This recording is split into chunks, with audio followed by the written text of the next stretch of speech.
And now, ladies and gentlemen, from the heart of the Inland Empire, right here in sunny Southern California, it's Robert Cardoza Live, where we talk about politics, money, and you. This is the intersection of business and politics. And now here's your host, Robert Cardoza. And welcome aboard. I am Robert Cardoza. You're listening to the intersection of business and politics right here on Robert Cardoza Live. And boy, have we got a show for you today. On today's show, we're going to discuss what's in the news. New legislation, the IRS loses, and I'm going to answer your emails like I always do. But you know what? That's our regular show Monday through Friday. But on today's shows, especially that we do on Tuesdays and Thursdays, we're going to be with Sean Lefebvre. And Sean and I are going to discuss world issues and healthcare issues on this segment, on his segment that we call Geared for Wellness. You don't want to miss it. But right now, I want you to stand by for news. But before that, I want you to know that at 3:01 p.m. Pacific time, it is currently, get this, 86 degrees here in the heart of the Inland Empire in sunny Southern California. Well, I'll be talking about the weather in other parts of the world where we have listeners a little bit later on the show. But right now, I want to talk to you about the 10 things that you need to know for Tuesday. These are encapsulated, so we can get a lot of stuff in there for you, and then we'll get more in depth. This is your daily look at late-breaking news, upcoming events, and the stories that will be talked about all day today and tomorrow as well. First up, Trump and Sanders, New Hampshire primary wins. The GOP frontrunner lashes out at opponents. The Democratic challenger plays it safe, and a snowstorm threatens the voter turnout. And what dangers Saudis face and offer to send troops into Syria. A Saudi deployment runs the risk of confrontation between one of the Arab world's most powerful militaries and forces protecting Syrian President Bashar Assad. Well, Obama asks Congress for $1.8 billion to fight Zika. U.S. health officials say the money is critical for research into the mosquito-borne virus and its possible links to birth defects. And how many viewers Super Bowl attracts? You ever think about that? Well, this year, nearly 112 million people watched Sunday's championship, down from over 114 million last year, but still among the top 3 most watched U.S. TV events ever. And the Pope will visit slum outside of Mexico City. The Pontiff's plan to stop in-crime-plagued Ecatepec next Sunday spotlights the Mexican government's failure to confront rampant drug violence and crushing poverty. Well, lawsuits follow the lead water contamination. While government officials scramble to rid Flint's tap water of lead, victims are suing Governor Rick Snyder and others who may have had a role in supplying corrosive river water to the city. And you know what? I'm glad they are. And up here, police code of silence hangs over Chicago teen's death. Video footage raises doubts about whether officers at the scene of Laquan McDonald's killing tried to cover up what prosecutors now call murder. Well, why scientists build roach-inspired robots? Yeah, you heard me right. Researchers hope swarms of future cockroach-like robots could be fitted with mini cameras to search rubble for earthquake victims. And how about this? Beyonce's Super Bowl performance attracts cheers and jeers. The performer's Black Panther-themed attire and Black Power-themed halftime show is praised by fans and criticized by GOP Representative Peter King and former New York City Mayor Rudy Giuliani. And then finally, ex-girlfriend says Manziel struck her. Well, in an affidavit, the former girlfriend accuses the Cleveland Browns quarterback of hitting her so hard she lost hearing in one ear. Do you doubt it? Well, unfortunately, I don't. I think it's totally possible. Let's get into some in-depth news here. You know, Trump and Sanders look to emerge from New Hampshire with wins.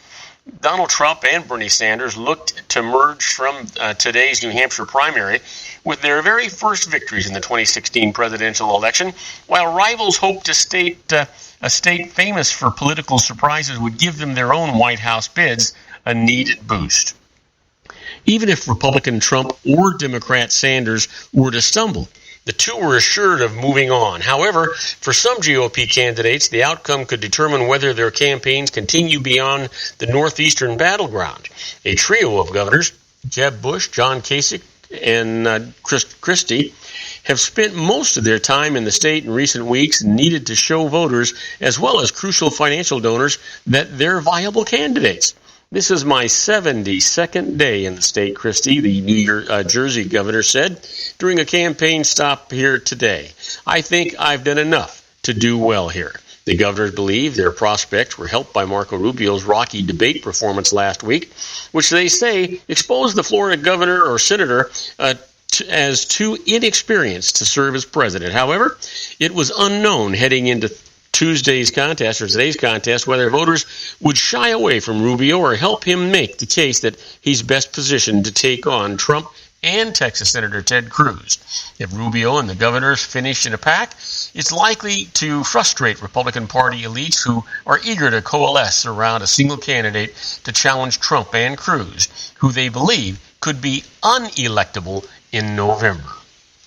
Well, and it goes on. Isn't it a shame that the establishment thinks that they can do away with who the people vote in and want to have running against each other?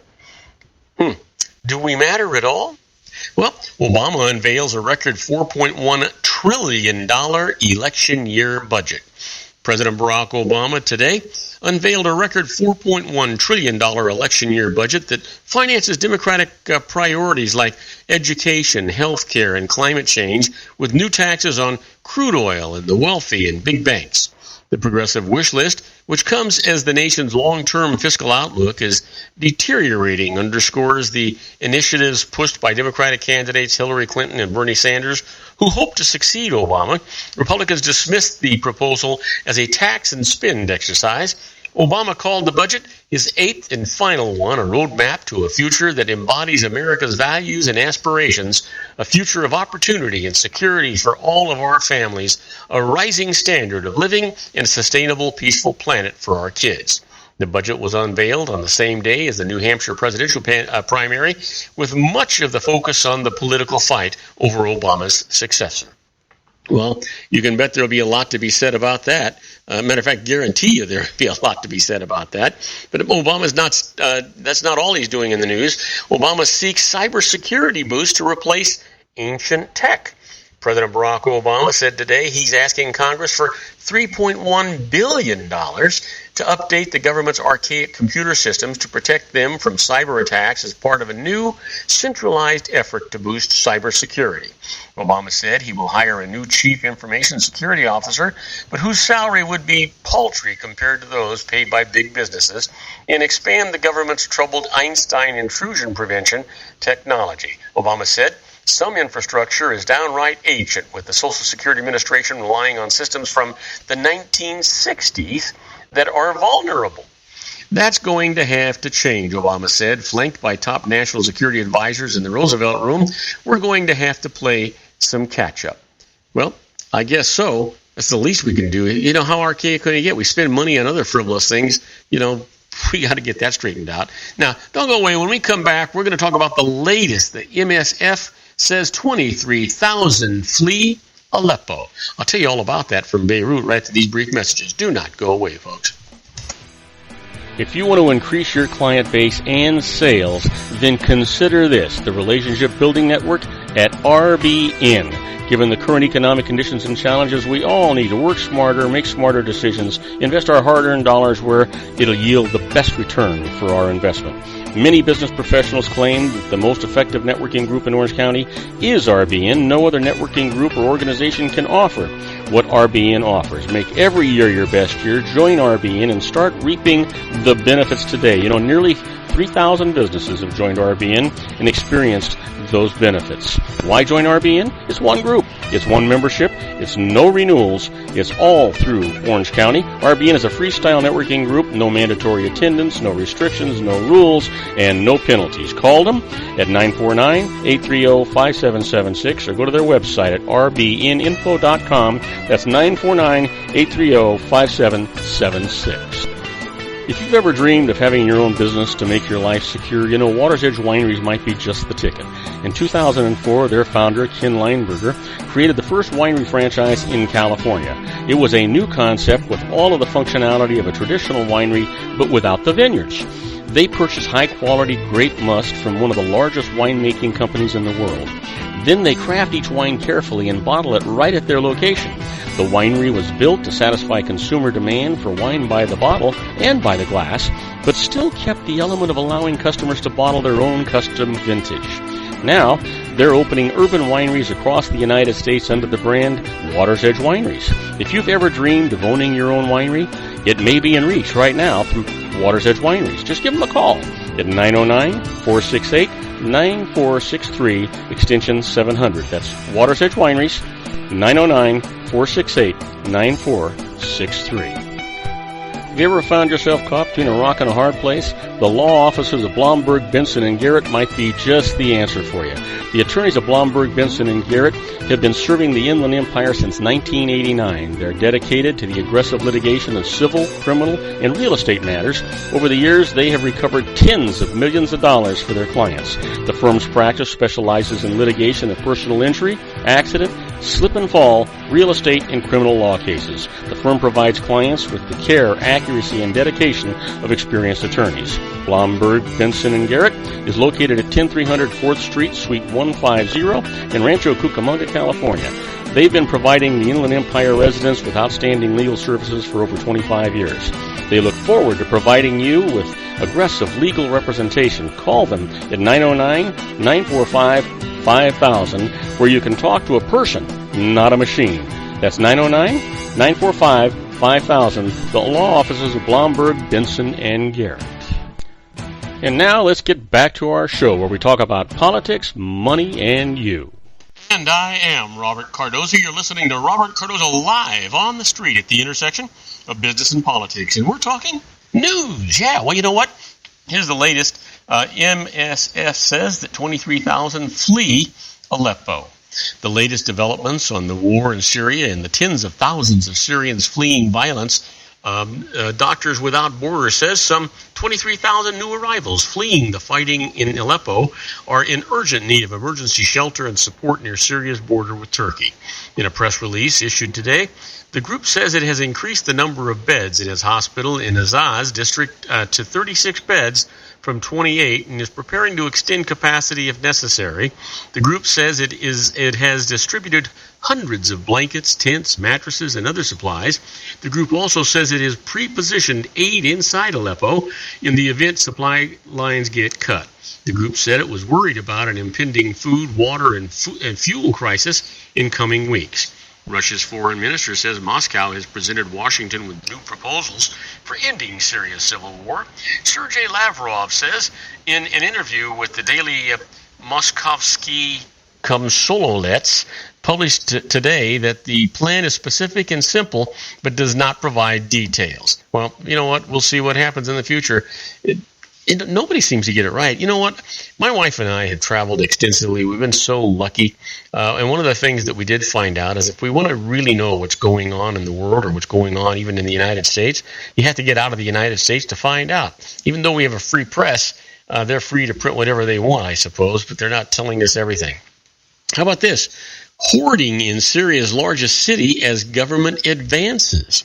Government troops close in on Aleppo. Some residents are preparing to flee Syria's largest city, while others are hoarding food in case of a long siege, even laying out bread on rooftops to dry it out for storage. The United Nations warned today that hundreds of thousands of people could be cut off from humanitarian aid as siege conditions tighten around the rebel-controlled eastern part of the city. The threats of starvation haunts Aleppo's residents, who have seen images of emaciated children and adults from other blockaded parts of Syria. An estimated 1 million people are trapped in besieged areas, according to a report issued today by the Siege Watch Project. There's a lot of fear, especially after people saw Medaya, said opposition media activist Karim al-Marsi, referring to a besieged town in southern Syria. They don't want the same to happen to them, added al-Marsi, who lives in Aleppo's war-ravaged neighborhood of Bustan al-Qasar. He and others spoke to the Associated Press via Skype or social media. What a mess. That's all I can say. Well, a train crash in Germany kills at least 10 and injures 80. Crews using helicopters and boats rescued dozens of people from the wreckage of 2 German commuter trains that crashed head-on today in an isolated part of Bavaria, killing at least 10 and leaving authorities trying to determine why multiple safety measures failed. The trains crashed on a stretch of track running between a river and a forest about 40 miles southeast of Munich. Though the first rescue crews were on the scene in minutes, it took hours for all survivors to be airlifted and shuttled by boat across the river to waiting ambulances. 9 people were reported dead immediately, while a 10th died later in a hospital. Police spokesman Stefan Sonntag reported that the 2 train engineers were thought to be among the dead, and 1 person was still missing in the wreckage. The missing person is in the part of the train where there's little hope of finding anyone alive, Sonntag said. This is the biggest accident we have had in years in this region. Wow. You know what? If it weren't for tragedy, there probably, you would think that if it weren't for tragedy, there'd be no news in the world at all, wouldn't you? Here's one. Intelligence officials say the Islamic State determined to strike the United States this year. Leaders of the Islamic State are determined to strike targets in the United States this year, senior U.S. intelligence officials tell us today, telling lawmakers that a small group of violent extremists will attempt to overcome the logistical challenges of mounting such an attack. In testimony before congressional committees, Director of National Intelligence James Clapper and other officials described the Islamic State as the preeminent terrorist threat. The militant group can direct and inspire attacks against a wide range of targets around the world, Clapper said. Marine Lieutenant General Vincent Stewart, Director of the Defense Intelligence Agency, said the Islamic State will probably conduct additional attacks in Europe and then attempt the same in the United States. He said the U.S. intelligence agency believe IS leaders will be increasingly involved in directing attacks rather than just encouraging lone attackers. Well, you can almost bet on that, right? That's sort of like reading the handwriting on the wall. Well, the Broncos parade through Denver leave questions for later. From the top of a fire truck, Von Miller thrust the Super Bowl trophy into the air again and again as the Denver Broncos convoy made its way through streets lined with blue and orange clad fans. Behind Miller, the Super Bowl MVP, stood Peyton Manning and Marcus Ware behind them, the architect of this team and the Hall of Famer John Elway.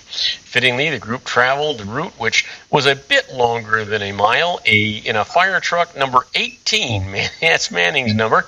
Will he be back with the Broncos? Well, a question for another time, because today was parade day, and 1 million fans, according to an estimate from the city's mayor, showed up to cheer on the Super Bowl champions after beating Cam Newton and the Carolina Panthers 24-10 on Sunday. The supporters held up signs and screamed, "Thank you, Peyton," at the top of their lungs as they soaked in the sun while basking in the glow of the Broncos' 3rd Super Bowl title. And first in 17 years. Fans packed in tightly along the route while others watched from balconies, rooftops, and even the branches of trees as the players rode by on a series of fire trucks. Wow, hear, hear. You know what? Couldn't have happened better. Nobody really thought that was going to happen, but what a great way for the great Peyton Manning to end his career. I just think it's absolutely wonderful, don't you? Sure you do. Now, do not go away, because when we come back, we're going to talk about the IRS loses. In the first case up, well, earned income credit is available for nieces. Yeah, I'll tell you all about it. Don't go away. Isn't it time to shine the spotlight on your expertise? The Interview, starring you. Here's your chance to capture 5 minutes of fame with The Interview. This isn't just any interview. This is your opportunity to showcase your expertise and position yourself as a trusted expert in a one-on-one video interview hosted by Robert Cardoza, host of the nationally syndicated show Robert Cardoza Live and powered by AHA Studios. What is it? A professionally recorded video for your use. Robert Cardoza interviews you on the set where he records his show. Professional interview showcases your expertise and value, shot in a state-of-the-art studio. And what's in it for you? Gain credibility as an expert, earn the trust of your target market, educate in a way that intrigues your audience, gain a powerful marketing tool that offers dozens of uses, website, video sharing sites, social media, email, DVDs, direct mail, lobby video, resumes, profile building, all that kind of stuff. Association with the nationally syndicated celebrity. That's right. And let's talk about AHA Studios. AHA is a strategic marketing firm that leverages the powerful and visual persuasion to help your business create powerful messages that connect with your target market. AHA ventures way beyond strategy, delivering the marketing collateral you need to start driving a new business through your doors. AHA has a full-service, in-house, state-of-the-art production studio to bring your messages to life using video. Discover how to make the interview work for you. Call 949-831-2222. That's 949-831-2222. AHA Image Studios, Incorporated. Dr. Stephen Tidwell, Gentle Family Dentistry in a caring, personalized environment. Here at Dr. Tidwell's office, we are dedicated to helping you keep your teeth healthy. We are a state-of-the-art dental practice that still believes in traditional values, such as excellent customer service and individual attention. We have a special welcoming offer for you for just $39, a complete exam, personal consultation, professional cleaning, and all necessary x-rays. That's a $266 value for $39. Dr. Tidwell has 2 convenient locations and experienced staff to provide you with professional care and personal attention that you deserve. Call today. Don't delay. A great smile another day. Call 909-944-7308. That's 909-944-7308 for Rancho Cucamonga or San Bernardino. Joel Saltzman is Dr. Wireless. He has turned his considerable expertise into consumer credit risk and wireless security into a highly specialized independent web-based consulting enterprise targeting consumer credit risk analysis and wireless transactional security and monitoring. He works as a wireless analyst, veteran independent agent, and consumer liaison for most wireless telecom carriers and equipment manufacturers. For more than 20 years, corporate and private clients and media audiences have counted on his unvarnished advice while weighing the technology, performance, and cost differences between Sprint, Nextel, AT&T, Verizon, and T-Mobile. Joel specializes in setting up mobile wireless hotspots to be used for disaster preparedness, business continuity, and mobile wireless merchant processing solutions. Call Dr. Wireless at 310-400-4900 or go to his webpage at drwireless.com. Again, call 310-400-4900 or his webpage at drwireless.com. You'll be glad you did. And now, back to our show.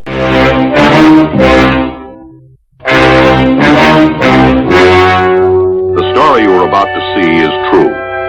The names have been changed to protect the innocent.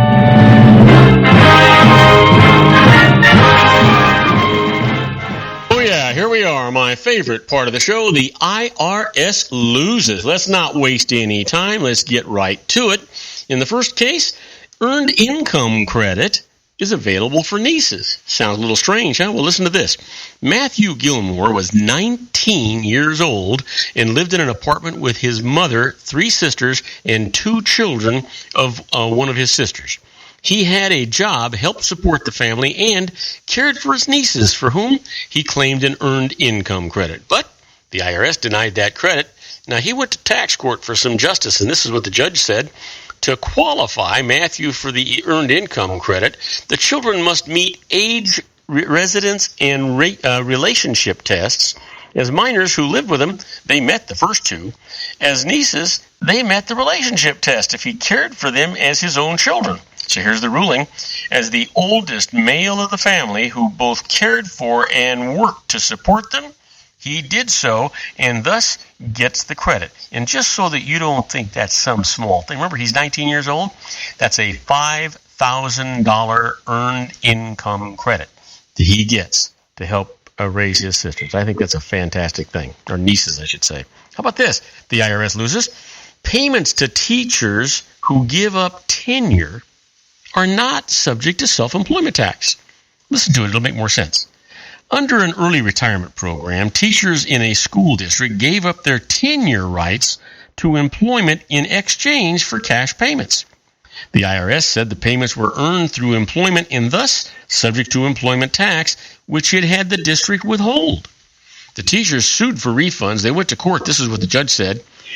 When an at-will employee who can be dismissed at any time is given a severance bonus, it is taxable wages. But here, payment was made in exchange for the surrender of valuable legal rights, not in exchange for labor. So, the payments were not wages, and refunds are granted. Not only are the refunds granted, but the interest on the refunds and the cost of the legal fees to get this judgment. Now you're talking about fairness, right? Which I would never attribute to the IRS. Here's another case. The IRS loses. They were told of a new address. Sounds innocent enough, right? Well, listen to this. Thomas Hunter moved and filed an IRS power of attorney form that told the IRS to send copies of all of his tax notices to his accountant and gave his new address. But the IRS sent a deficiency notice only to his old address. Hunter said he never received it, so it was invalid. The IRS answered that Hunter had never filed an IRS Form 8822, change of address form, and general correspondence sent to it containing a new address does not serve as one. So the notice was valid. Well, he went to court. This is what the judge said. A power of attorney is not general correspondence and has been held many times by the courts to notify the IRS of a change of address, often at the IRS's own insistence. So the notice is invalid. The IRS can't change the rules of the game in the middle of the game at halftime. You know, that's what the Carolina Panthers was hoping were going to happen with the Denver Broncos, that somebody would change the rules in the middle of the game. Didn't happen. Boy, what a game. I'm sure we'll be talking to my good buddy Sean Lefebvre about that a little bit later. Now, you've heard me talk about being a fly on the wall when the IRS is doing stuff. Well, that's where we're at right now when we talk about inside the IRS. It's a little bit like the Twilight Zone.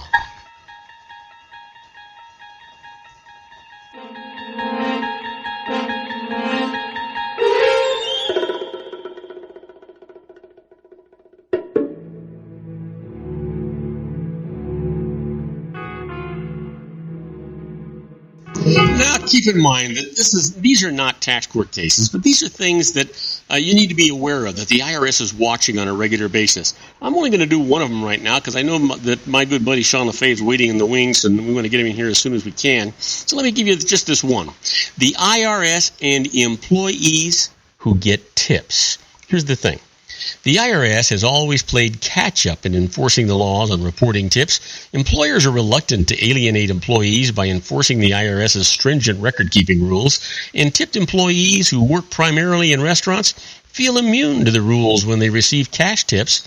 It's somewhat harder to avoid reporting credit card tips. Under existing law, the IRS is allowed to estimate the amount of unreported tip income received by a restaurant's employees and make the employer pay the FICA tax on this estimated amount. Now, the potential new protection for employers is on House Bill 2034.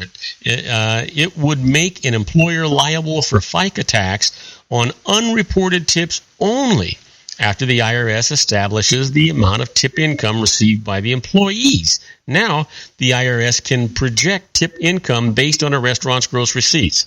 What do you think about that? I'll tell you what I think is totally unfair. Do you really think that the IRS is going to lowball that? Do you really think that they're not going to say, hey, wait a minute, the average in there is probably 20 or 25%? Well, I can tell you that's just not the case, even though you'd like to think so.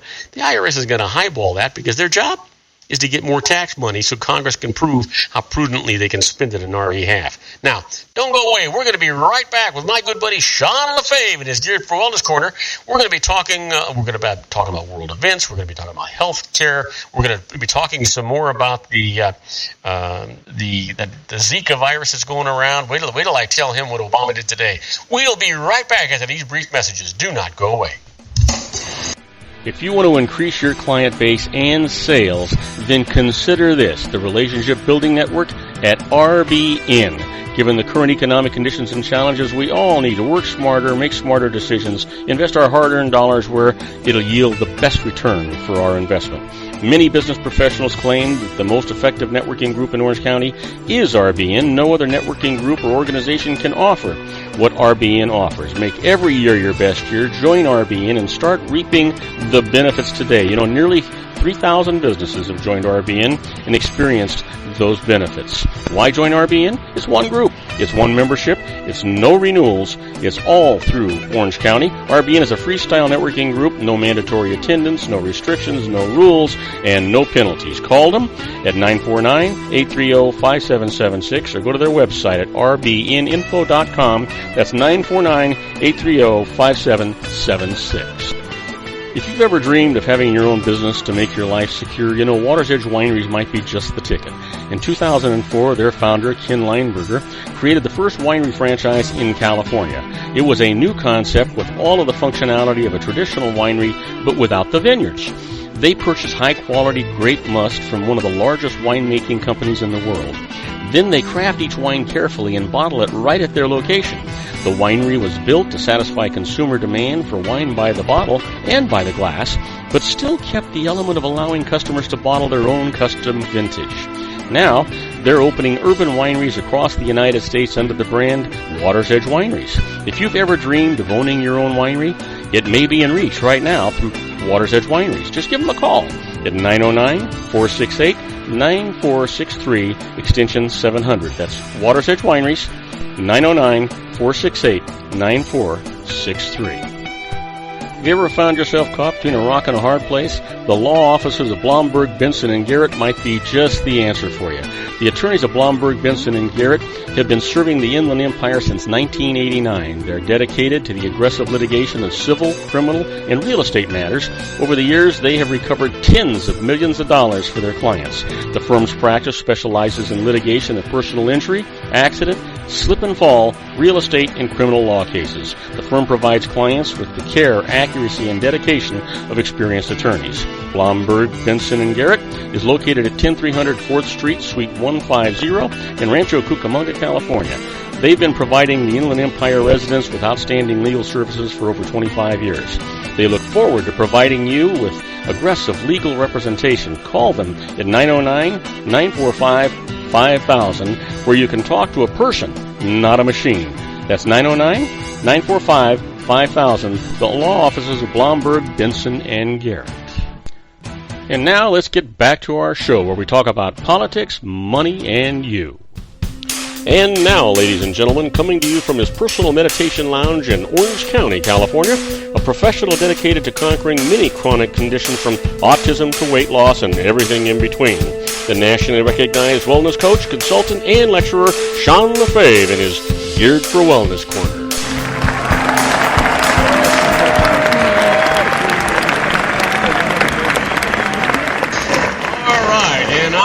Robert Cardoza. You're listening to Robert Cardoza live on the street at the intersection of business and politics. You're at 3:33 p.m. Pacific time.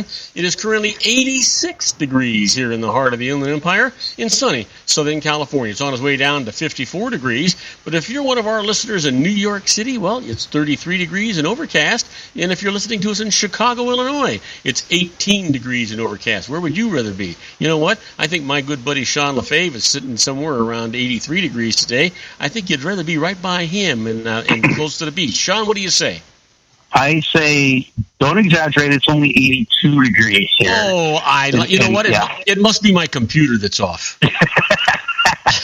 But it is like literally clear blue skies. There is not a single cloud that I can see anywhere. It is just, you know what? It's one of those days in Southern California that reminds you why you live in Southern California. It is just so beautiful out today. Yep, it is. It's yesterday was exactly the same. It's just unbelievable weather. It's just perfect. So yeah, great to be. You know what really surprises me though is, you're always on this radio show coming to us live on the street, and how you never get hit by a car is beyond me. Well, you know what? Because I've got these big orange and psychedelic colored things on me, and I've got these bungee cords attached to me, and I can be swung away from the top of. Am I getting close? Wow. That's awesome. I actually would like to see a picture of that, to be honest. I'll see if I can arrange it. But speaking of pictures, man, did you watch the Super Bowl this weekend? I've got to admit, I did not watch the Super Bowl. I've got to tell you, it was just... But I do want to talk about it. It was just a phenomenal game in a real upset for the Carolina Panthers. everybody was sure that the Carolina Panthers were going to walk away with that game, and everybody, even though they knew that, they were all rooting for the Denver Broncos because they wanted Peyton Manning to go out with a win, which is exactly what he did. What a phenomenal game! But I won't pressure you on it since you didn't get to see it. It was just absolutely fantastic.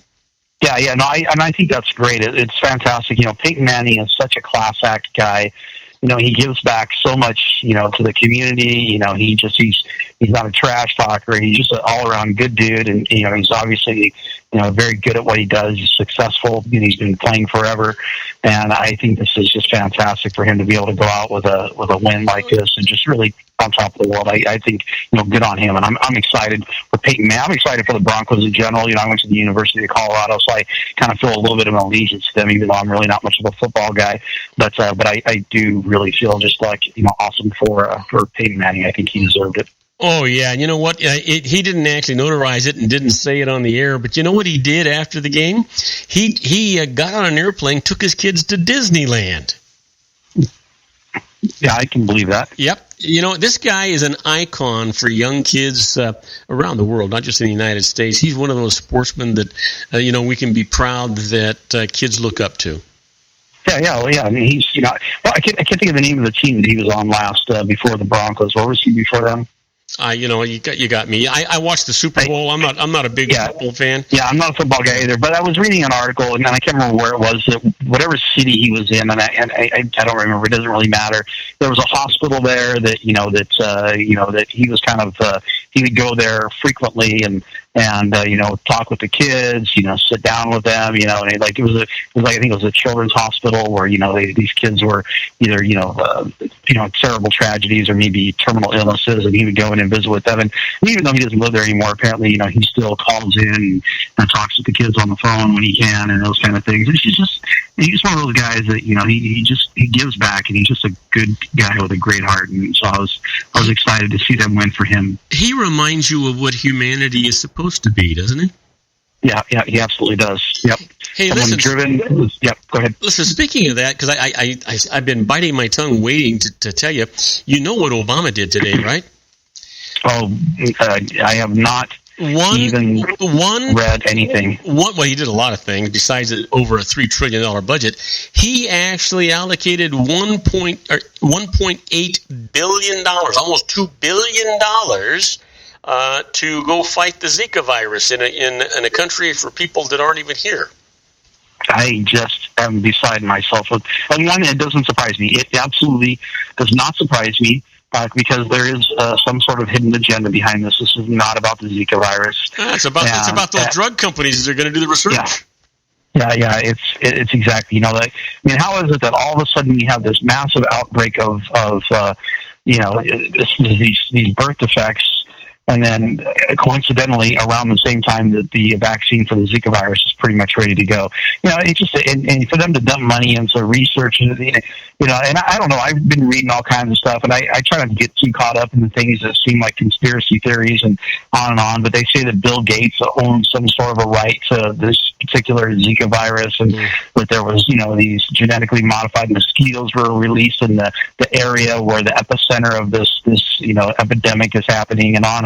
And it's just too fishy. What I'm not hearing that I believe anything is what the government is saying, because none of it adds up. Why would the United States government dump almost $2 billion into Brazil? Brazil is not a poor nation. Yeah. This isn't Bangladesh. Yeah. This is Brazil. They can take care of themselves just fine. We don't need. So there must be something going on for him to dump almost $2 billion into that country. Yeah, you know what?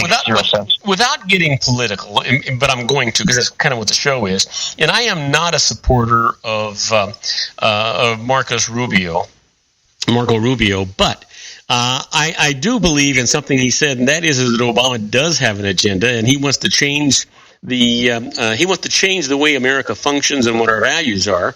And certainly, when we've had a number of discussions, you and I, about the drug companies and the profits they make, and the doctors that are coupled with them because they're interested in writing prescriptions and using medications, they're not interested in actually curing anybody. It seems to me that Obama's falling into that same thing. With $2 billion, couldn't you kill every mosquito in that country? Yeah, $2 billion. I just don't. I mean, what are they going to? That's my thing. Is what are they going to do with it other than research and development for drugs? Yeah. I mean, you can't kill all of the mosquitoes. Even if you kill all of them in that country, they're still in other countries. They're in other continents. They're not going away. The mosquitoes are not the problem. The Zika virus is not the problem. Yeah, but you've heard me tell you before that the mosquitoes can't fly across the ocean or get over the mountains. They're too high. Well, supposedly. They can sneak onto airplanes. Yes, they can, and they can get on boats, right? And they can get on trains. Yep. So, yeah, I just that stuff like that just boggles my mind. Our government is just, our whole country.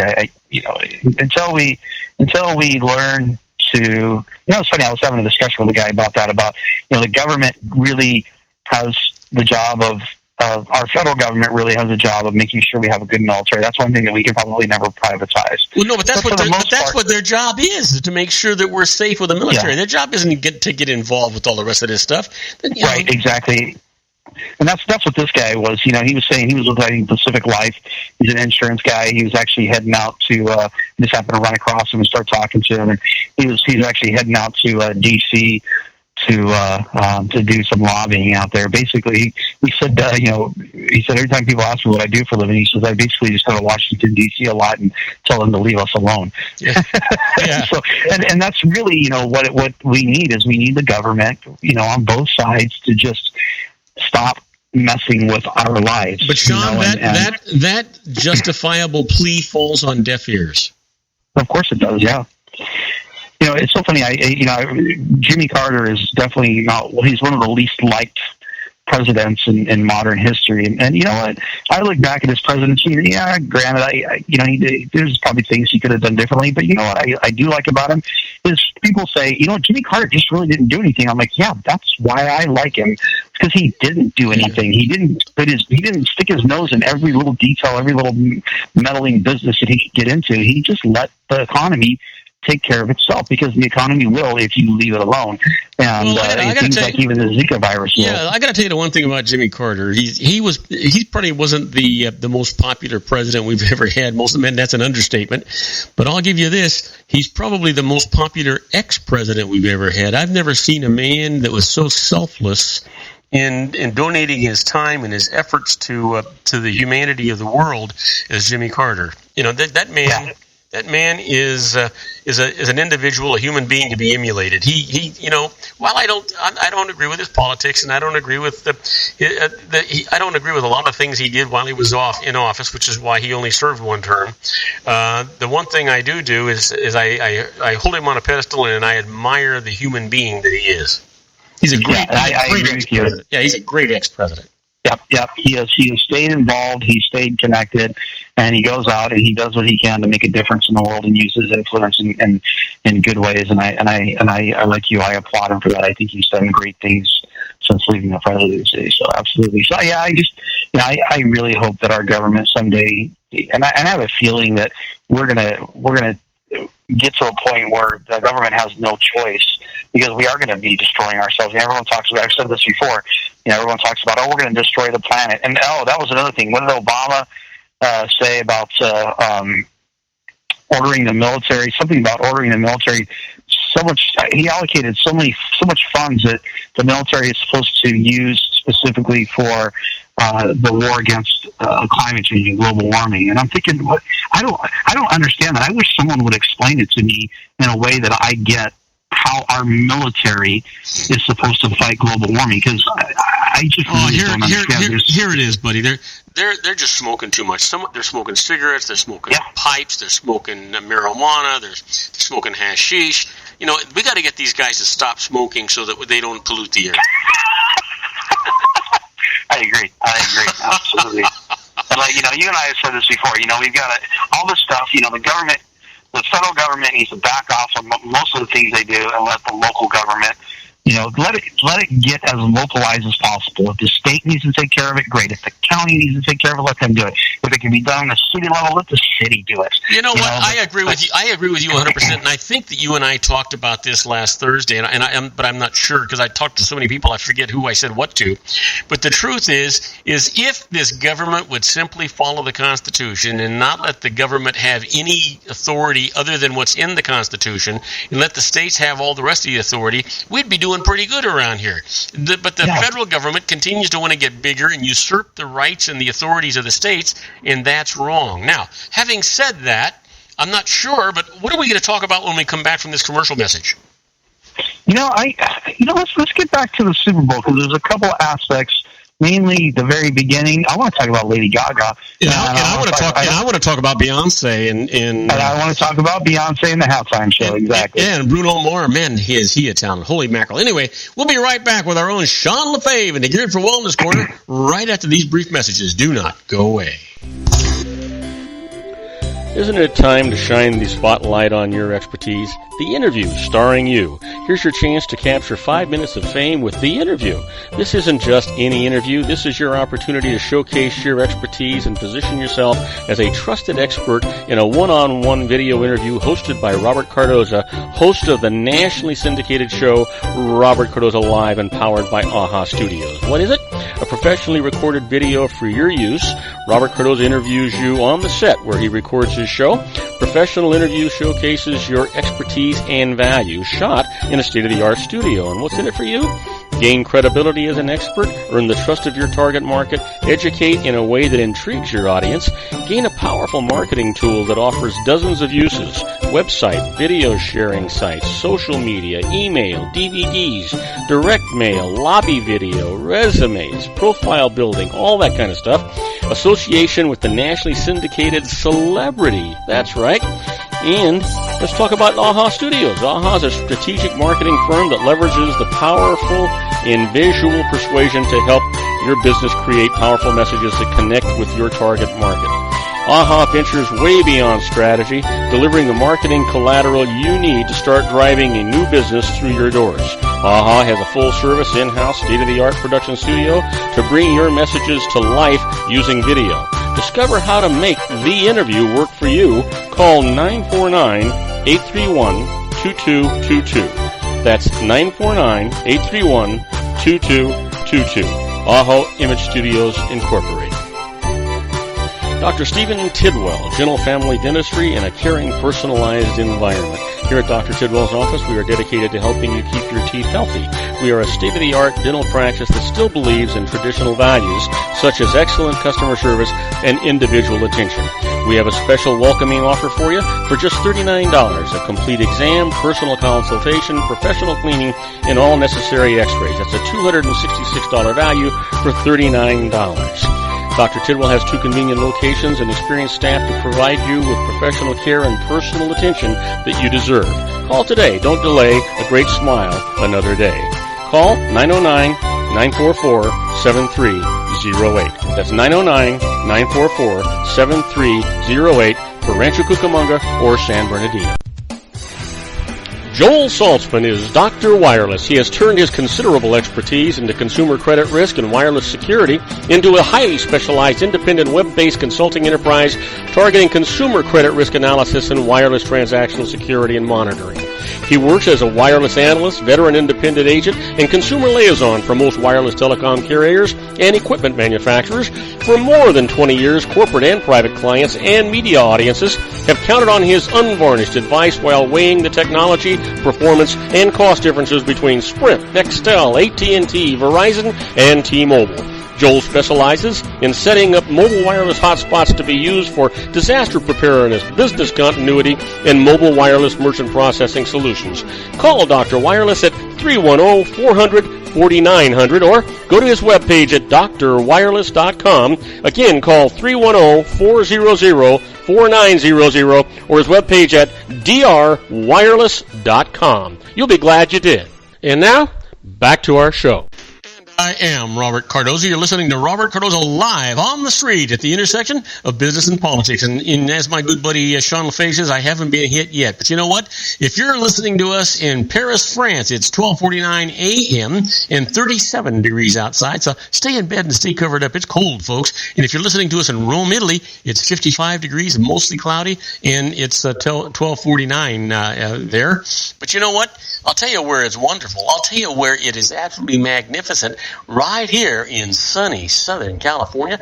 It is right here in the heart of the Inland Empire. It's 86 degrees. This is where Sean LaFay would like to be right now, because it's actually colder where he's at than it is where I'm at. Yeah, it's frigid. It's a freezing 82 degrees here. Yeah.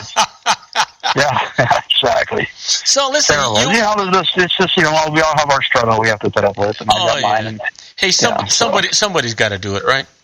Exactly. So answer me this. We have this magnificent weather. We have all of these venues that are available to us within an hour. You know, you can be at the ocean, you can be at the snow, you can be at the desert, you can be at Disneyland, you can be at Knott's Berry Farm, you can be at the theater in Los Angeles, you can be in San Diego, you can be anywhere you want in an hour, right? So what do we do when we go on vacation? We leave the state. What the hell's wrong with us? Yeah, I know. Well, yeah, exactly. Yeah, that's the thing. I don't need to go. I live in a place where other people come for vacation. Yeah, you know, there's no reason to go. I've gone to Denver and I've gone to different places because I wanted to see them, right? And I get there and people say, "What are you doing here?" "Oh, I'm on vacation." "Well, where do you live?" And I tell them where I live. And they said, "Why'd you come here?" Come here, yeah. So, Lenny, you wanted to talk about the Super Bowl, the beginning of the Super Bowl. Well, I tell you, I can't honestly say that I've ever been a fan of Lady Gaga. And I never really had anything against her per se. I was like, okay, it's just new generation music, and she dressed kind of weird, and she was kind of flamboyant and stuff. But I will tell you, set the hair up on the back of your neck, didn't she? Gave the best rendition of the national anthem that I have heard at least since the turn of this millennium. At least, if not before. Yeah. It was like you said, it gave you goosebumps. And the cool part that I liked at the end, if you watched her face, you could see when she was done, there was that glint of pride. It wasn't just like she went through the motions. She's like, okay, cool, I get paid to do this, and I'm gone. Like she genuinely looked like she was proud of what she had just done. Yeah. And I mean, it was an amazing rendition of the national anthem. It was, I think, true to how it was written, with a little bit of edge, just enough edge to make it kind of like, all right, that was awesome, but not so much that you went, okay, now you've totally lost the intent of the song. She belted that out from her heart and soul. Yep, I totally agree. I mean, holy cow.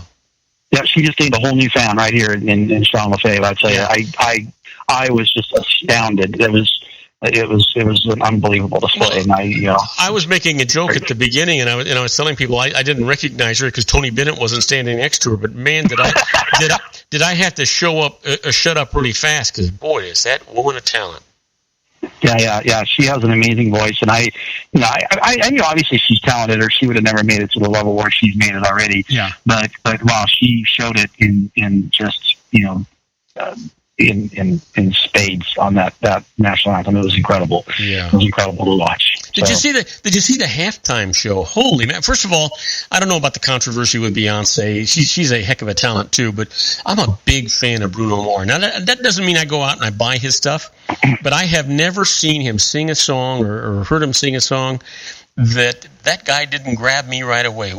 He's a talent that reminds me very much of Michael Jackson. He is just unbelievable. Now Beyonce, a big lady, but a beautiful, beautiful woman. Yeah, I agree with Bruno Mars. I think that he was awesome. I personally think that he was the best one out there during that performance. He stole the show, in my opinion, and he's super talented, and I love him. His music's great. I like listening to him, even before. Beyonce was one of those ones because she had some good songs. And yeah, I for what she did, I think her performance was fine. But I really wonder, this whole controversy. I don't know if you saw the video that she put out. Well, I didn't see the video, but I saw. But it was a big. It was a black message that she was sending out in the halftime for her segments, and there was a lot of controversy about that. But you know what? They hired her. They let her do her own thing. That's what she chose to do and send out that message. You know what? She didn't do it in a derogatory way. You know, it was just the Malcolm X signs and the Black Power signs. Yeah, you know, but the way I look at it is, and it's not so much. Yeah, I think Beyonce was. I think it was inappropriate personally. Yeah. And so you and I may disagree on that, but what I think culturally, what's more important here is if someone had come out and did something similar. Let's put a country music star out there, and they did something that included the Confederate flag, and maybe even somehow hinted towards the KKK instead of the Black Panthers. Yeah, you know what? I stand corrected. Every Black Lives. Yeah, it would have been. We would have had riots in the streets again. Yeah, but the fact that it was done by a black woman and another bunch of black women dancing with her who had afros wearing berets just like the Black Panthers. Yeah. And there's even pictures of them afterwards where they're holding their fists up like a Black Panther. And I'm thinking, why is it okay that Beyonce can make tens of millions of dollars and exude extreme racism in the middle of a highly televised event, but a white CEO making $5 million is the bane and evilness of society? And you know what I'm saying? I mean, I do. Yeah. You know, and in the video for that song, they show her in floodwaters. Now she's talking about the Katrina disaster down in New Orleans. Mm-hmm. You know, she's basically standing on top of a police car that's submerged in the water, so the top of it's sticking out. She's dancing, and you know, she's wearing her ridiculously expensive clothes, and on and on and on. And I'm thinking, you know, we've got the left that you know, we've got the 99 percenters out there that want to, you know, occupy Wall Street, whatever they want to do. That's you know, cry about the evils of corporate America and all these white men that control the country and on and on. But if you want to draw an analogy to this thing, you were talking about Beyonce, we were talking about Bruno Mars, we're talking about Lady Gaga. Well, you know what? How about the performance that Rosie Barr did at the Super Bowl one year? Oh, that was disgusting. You know, that was an insult to America. And that was a massive insult, and more so than what Beyonce did. And from what I understand, it was supposed to be funny. I guess I was reading an article about it. I don't think there's anything funny about patriotism, and certainly nothing funny about us honoring a flag that we have young men and women who have spilt their blood and they're giving up their lives for. And I think that the powers that be in baseball, at least, learned their lesson in a very, very big way from the Roseanne Barr. That was my point. This was a stunt that was supposed to be funny. She grabbed her crotch, she spit, just like baseball players do. It was supposed to be this thing where she went out and it's Roseanne Barr and she's obnoxious. Everyone knows she's obnoxious and she's a pig, and you know, you love to hate her, and on and on and on. And she went out and she did what she does on TV all the time and gets paid big money for, and everyone all of a sudden hated her for it because she crossed that line into doing it for something that is important in our country. And I think that you know, that's where I see the similarities is what Beyonce did is she took her song, which is about, you know, it's got cop hating stuff in it too. Yeah. And of course, you know, we don't need that in our country. You know, don't do something that perpetuates hatred towards cops and black supremacy and all these other things that are just going to stir more racial divide. It's race baiting type stuff. Like, why would you do that? You know, like Beyonce, you're a multi, she's worth like $50 million or something ridiculous like that. You know, or she makes that much a year. So, I mean, she's worth a ridiculous amount of money. And it's like, why wouldn't you use that? Like, listen, we'll go back to Peyton Manning, a guy who's very wealthy and uses his money to benefit people's lives. Yes, and let's leave it there on a high note. We've got to take our second short break, and then we'll be on for 18 minutes. We'll be right back with our own Sean LaFave in the Geared for Wellness Corner, and we'll continue this conversation. Don't go away. Things are really getting interesting here. Don't go away, folks. If you want to increase your client base and sales, then consider this, the Relationship Building Network at RBN. Given the current economic conditions and challenges, we all need to work smarter, make smarter decisions, invest our hard-earned dollars where it'll yield the best return for our investment. Many business professionals claim that the most effective networking group in Orange County is RBN. No other networking group or organization can offer what RBN offers. Make every year your best year. Join RBN and start reaping the benefits today. You know, nearly 3,000 businesses have joined RBN and experienced those benefits. Why join RBN? It's one group. It's one membership. It's no renewals. It's all through Orange County. RBN is a freestyle networking group. No mandatory attendance, no restrictions, no rules, and no penalties. Call them at 949-830-5776 or go to their website at rbninfo.com. That's 949-830-5776. If you've ever dreamed of having your own business to make your life secure, you know Water's Edge Wineries might be just the ticket. In 2004, their founder, Ken Lineberger, created the first winery franchise in California. It was a new concept with all of the functionality of a traditional winery, but without the vineyards. They purchase high-quality grape must from one of the largest winemaking companies in the world.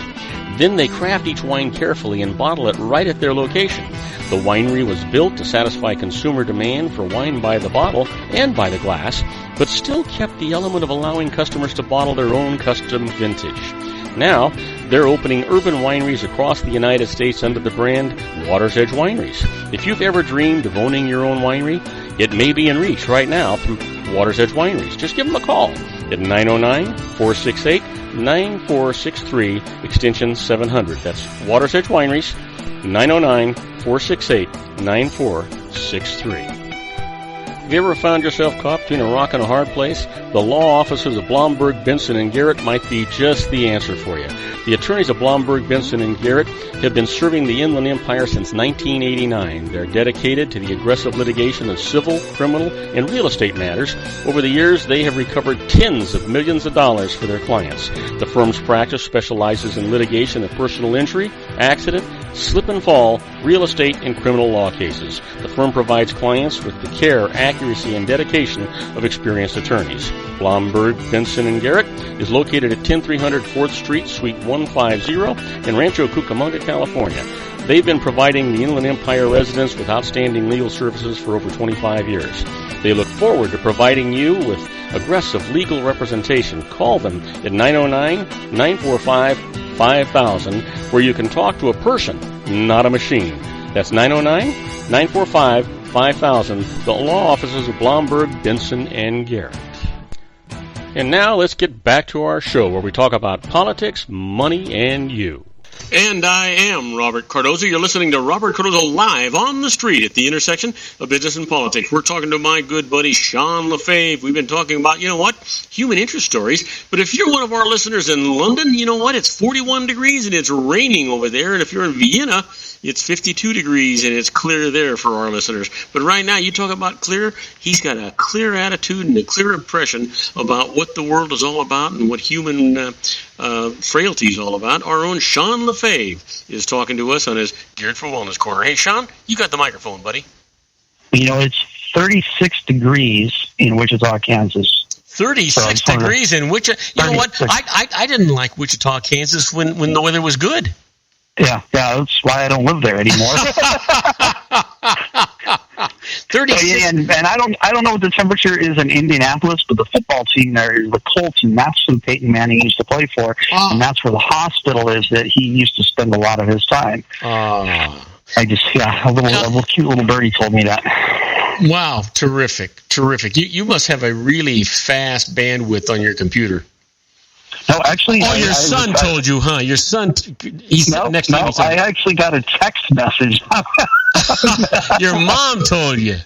Nope, I'm not mom either. Okay, then I'm not going to tell you. I'm not going to tell you who. Okay. Secret. That's okay. Okay. Have I fed her before? Yes. Okay. That narrows it down a little bit.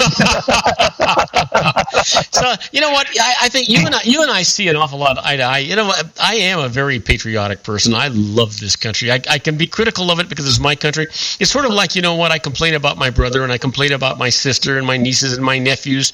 I even complain about my wife from time to time, but nobody else can do that. Yeah, exactly. Absolutely. That's how I feel about my country too. And if you don't, if you don't like the country, get the hell out. Well, I agree. You know, speaking of getting out, this has nothing to do with anything other than it's just really fascinating. Mm-hmm. My, or at least to me anyway. You know, of course, you know Victor, my son, and he's a chef out at Pelican Hill Resort here in Newport Beach. Well, he's been talking lately. He wants to go either to Spain or Italy and go to one of the 2-year culinary schools there. And I said, you know what? That is about the coolest thing you could do. You know what? So we've been researching schools. So if you know a good school, either Spain or Italy, those are the 2 countries he wants to go. Spain apparently is a hotbed. Either one of them, boy, I want to tell you, the food and different. The food in Spain and the food in Italy, totally different. But boy, unbelievably good food. Oh yeah. It was funny. I love Spain. I've spent quite a bit of time there, and I used to go to this little town, and I'd go to the cafe and get some jamon and some bread and cheese and olive oil, and you maybe get an espresso, like cafe con leche, as they say. Yep. And there was this little restaurant there that I used to go to, and they had the best garlic soup. And it's funny, you know, when you're an American, you show up. At first, they're not quite sure of you, so you know they serve you just kind of like they kind of do the minimum, like, okay, here's your garlic soup. Well, you keep coming back. Pretty soon, it gets a little bit more cheese, a little bit more of the bread that goes with it. A little bit, you know, they tend to kind of like they're like, okay, this guy's sticking around for a while. You know, he's kind of a regular. Yeah. And it was so funny. I asked I love garlic soup, and the garlic soup in Spanish, you know, is to Spain what French onion soup is to France. So, so you know, it's amazing. In Portugal, they make the garlic soup and they put an egg in it. Oh yeah, you know what? They'll do that in Spain too, from what I understand. But it's just off the charts. And so I asked the waiter. I said, you know, and unfortunately I spoke enough Spanish that I could get by. And I asked him. I said, can I get the recipe for this?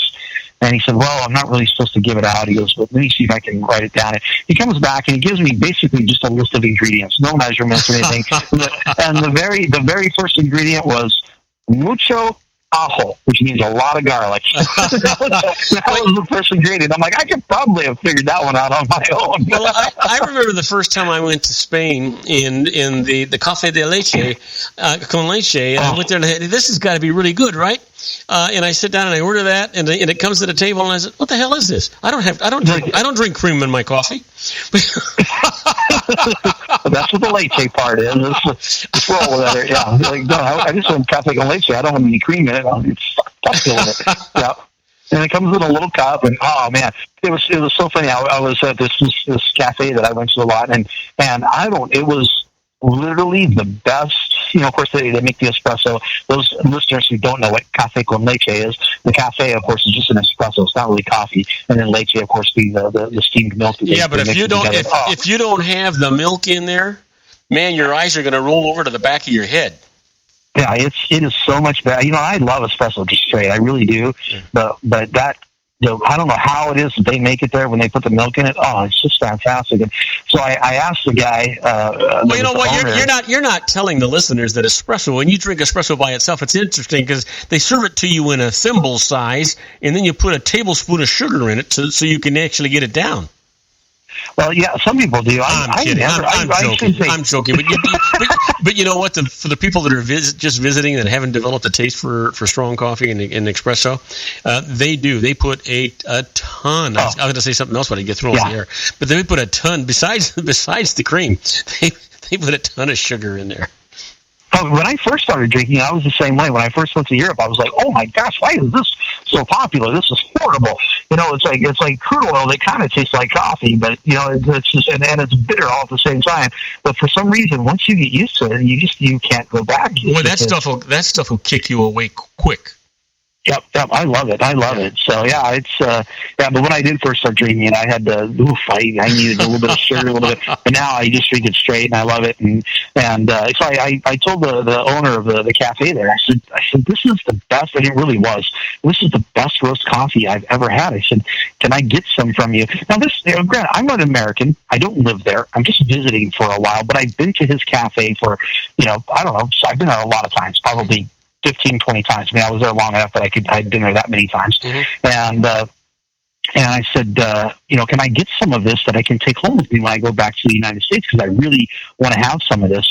And he said, well, how much do you want? And I was like, okay, I'm in Europe, so I'm like, can I get a kilo? Which I felt now like I'm doing a drug deal. Yeah, I just want 1 kilo.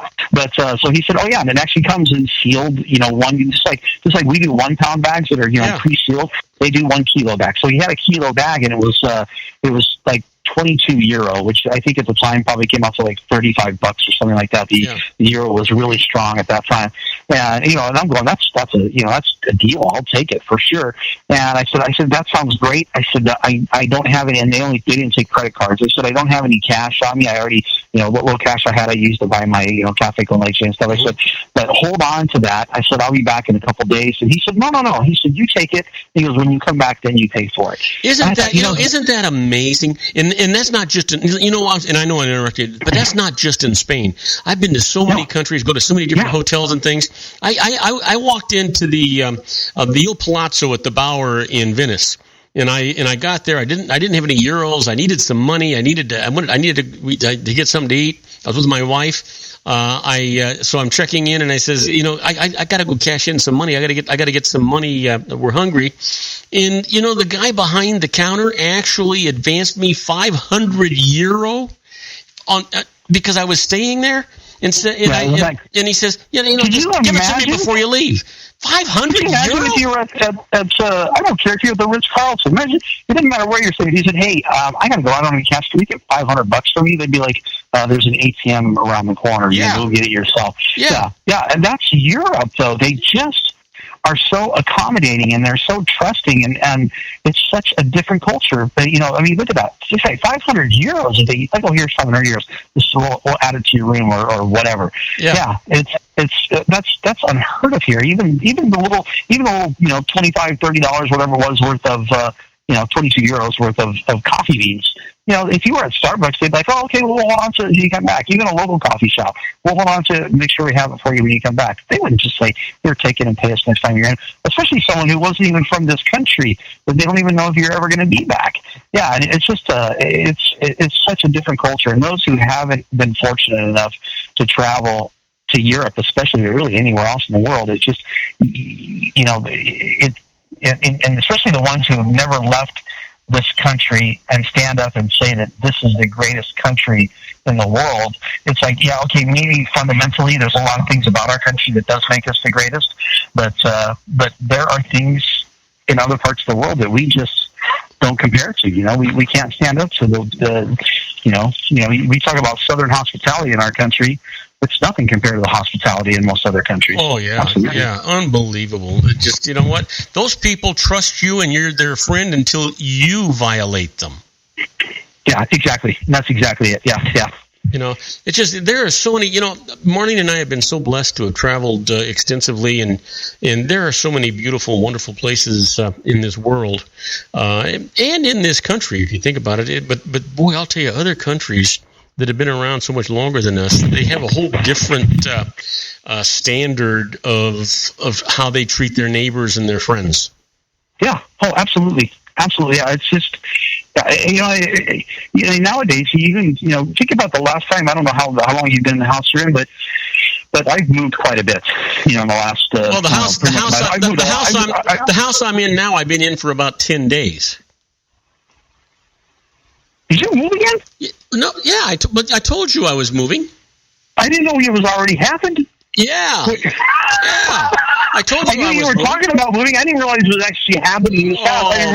I got an all cash deal for my house, but I had to accept a 30-day escrow. And oh wow! And I want to tell you, we were sweating bullets, but But yeah, we're good to go and we're comfortable. But in any okay, event, so 10 days. In 10 days, has anybody come to your door and given you a pie or whatever it is that we're supposed to do? hell no. No, but I have met a lot of people. You have? Well, you get out and walk, though, too. That's because you get out. You actually get out and walk. Like, most people get in their car. Most people don't even go outside their house. They go in the garage, get in the car, and back out. Heaven help the people that are walking outside, and I'm on my way, because they're not going to get past without me saying hello and introducing myself and finding out who they are. That's just the way I am. I want to, hey, hi, how are you? I just moved here. What do you do? I love talking to people. I remember several years ago, I had this house that was on a corner lot, and there was a lot of kids in the neighborhood, and I was sitting on my porch, and the kids would, they're running around doing their thing, and they cut through my yard all the time, right? And one time I was out on my front patio, and one of the kids was always like, "Hey, guys," you go, "Do me a favor." I go, "If you're going to cut through my grass, please come over and introduce yourselves." And they're like, "Oh," and first they were terrified. Then they're like, "Oh, well, I'm an." I'm like, "You guys want like a Coke or something? You want something to drink?" I said, "If you guys ever, just if you're walking by, and you need something, water or something, let me know." I said, "We're all neighbors here." Yeah. But I said, I'm glad I got to meet you." And they're like, "Yeah, because we have a Coke." I'm like, "Sure." I guess I gave them a cold Coke. Just let them know, like, we're all friendly around here. But it is interesting how we've become so disconnected in our culture. Yeah. And we especially, you really notice it. I don't think most people notice it because it's just normal. Well, Sean, it's the way our culture is. You're a lot like I am. You're an outgoing guy. You're a friendly guy. And, when I'm walking outside, it's interesting because somebody's coming in the opposite direction, right? We're going to pass. And it's like they have their head hung down low. They're not looking up. They're afraid to see who the hell's coming. And all. Good afternoon. Good morning. How are you? And then all of a sudden, it's sort of like somebody released some tension or pressure on them. They didn't know what the heck to do. Yeah, it's amazing how people don't even know how to say hi anymore these days. It really boggles my mind how we've lost so much of that in our culture. Yeah. You ever drive? I mean, this is not. I don't even know why I'm going in this direction. But you ever drive home late at night and you get stuck at a stop signal and it's a 4-way and there is nobody. I mean, nobody on the road, and you're stuck there because this light says you can't go. And then all of a sudden, this car pulls up on the side of you, but you're afraid to look over there because you feel uneasy because of the world we live in. Yeah. Yeah, you don't know who they are. Maybe it's a gangster. Maybe it's who knows? Maybe you don't want to see someone who would rather rob you. Yeah, absolutely. So if they were going to shoot you, you think they wouldn't do it because you didn't look? Yeah. It's just, oh man, I was gonna shoot this guy and take his money, but he just never made eye contact with me. I'm pretty sure it doesn't work that way. Yeah. But yeah, we're afraid to make eye contact because gosh, what happens if that person doesn't like me? Yeah, it's crazy how we've gotten that way. And well, I was on a cruise. I forget where I was at, but I was on a cruise one place, and I was listening to this comedian. He was talking and doing all that stuff, and for some reason he was calling on me, and they were asking different questions, and he said something about. Well, you ever drive down the road and some guy just has to pull out in front of you, and because he's got to get in front of you, but he can't do anything because there's another car in front of him. That's kind of stupid stuff. And I said, well, where I live, they'd shoot you for that. Yeah, so there was a time, especially. Yeah, right. What was that? Back in the 90s, yeah. And I think it was late 80s and into the 90s. Yeah, the road rage was happening on a regular basis. Yeah, road rage. Boy, you cut me off, bam. Yeah, people literally were pulling out guns and shooting each other in the LA area. Yeah, it was crazy. Yeah, it's a different world, It's and I wish there was a way to. Obviously you can see that in small towns and more. I almost moved to a little town, Nelsonville, Ohio, a few years, not too long ago actually, and I was going to go work for an office, a chiropractic office out there. Unfortunately, they had more problems than anyone could fix, and they're actually not even in business anymore. But so I didn't end up staying there. But I got a little bit of a feel of that small town feel. The coffee shop that I would go to. Where everybody knows everybody. Yeah. I was brand new in the town, and the coffee shop owner, she invited me over to her house with her husband and a group of friends that were getting together for dinner. She said, "Why don't you come over for dinner, sometime? And we're having dinner Friday night or whatever. Coming over." And it was so funny because the doctor that I worked with, and she was married into the family that was it was kind of really they were the big shot family there. They owned this big boot factory, and so they kind of were the pretty much the main employer in town. And it was so funny because the doctor that I was working with out there, he goes, "What?" He goes, "She invited you to their house for dinner?" He goes, "I've been here for 15 years, I've never been invited to their house." Yeah. I said, "Yeah, because you're a curmudgeon. You act like an ogre everywhere you go. Everyone's scared of you. Of course they're not going to invite you over regularly. You need to smile a little bit more." Well, you know what, buddy? You keep laughing, and when we come back from this commercial, let's continue this conversation. I'm really enjoying this, talking about our life experiences. I don't know what direction we were going to go in, but this is a good place for us to be. It's awesome. All right, we'll be right back with Sean LaFave after these. What the heck is going on? Are we done? No, we're not done, right? No, we have one more segment left. Yeah, what the heck? So we'll be right back with Sean LaFave after these brief messages. Do not go away. I've kind of lost my commercial basis. We'll be right back. If you want to increase your client base and sales, then consider this, the Relationship Building Network at RBN. Given the current economic conditions and challenges, we all need to work smarter, make smarter decisions, invest our hard-earned dollars where it'll yield the best return for our investment. Many business professionals claim that the most effective networking group in Orange County is RBN. No other networking group or organization can offer what RBN offers. Make every year your best year. Join RBN and start reaping the benefits today. Nearly 3,000 businesses have joined RBN and experienced those benefits. Why join RBN? It's one group. It's one membership. It's no renewals. It's all through Orange County. RBN is a freestyle networking group. No mandatory attendance, no restrictions, no rules, and no penalties. Call them at 949-830-5776 or go to their website at rbninfo.com. That's 949-830-5776. If you've ever dreamed of having your own business to make your life secure, Water's Edge Wineries might be just the ticket. In 2004, their founder, Ken Lineberger, created the first winery franchise in California. It was a new concept with all of the functionality of a traditional winery, but without the vineyards. They purchase high-quality grape must from one of the largest winemaking companies in the world. Then they craft each wine carefully and bottle it right at their location. The winery was built to satisfy consumer demand for wine by the bottle and by the glass, but still kept the element of allowing customers to bottle their own custom vintage. Now, they're opening urban wineries across the United States under the brand Water's Edge Wineries. If you've ever dreamed of owning your own winery, it may be in reach right now through Water's Edge Wineries. Just give them a call at 909-468-9463, extension 700. That's Water's Edge Wineries, 909-468-9463. Have you ever found yourself caught between a rock and a hard place? The law offices of Blomberg, Benson, and Garrett might be just the answer for you. The attorneys of Blomberg, Benson, and Garrett have been serving the Inland Empire since 1989. They're dedicated to the aggressive litigation of civil, criminal, and real estate matters. Over the years, they have recovered tens of millions of dollars for their clients. The firm's practice specializes in litigation of personal injury, accident, slip and fall, real estate, and criminal law cases. The firm provides clients with the care, accuracy, and dedication of experienced attorneys. Blomberg, Benson, and Garrett is located at 10300 4th Street, Suite 150 in Rancho Cucamonga, California. They've been providing the Inland Empire residents with outstanding legal services for over 25 years. They look forward to providing you with aggressive legal representation. Call them at 909-945-5000, where you can talk to a person, not a machine.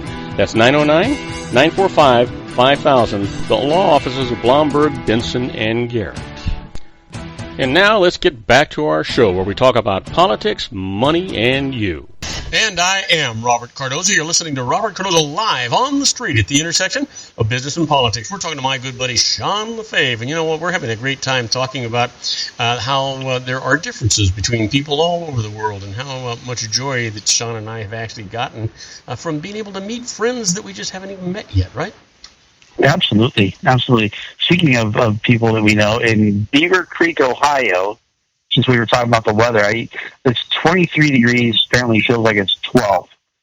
So that's well, that's for those who don't know. Beaver Creek is right near Dayton. That just happens to be where our mom lives, coincidentally. Well, speaking of Spain, our listeners in Madrid are enjoying 54 degrees and it's mostly cloudy. And our buddies in Tokyo, Japan, it's 43 degrees and it's 9:23 a.m. tomorrow morning.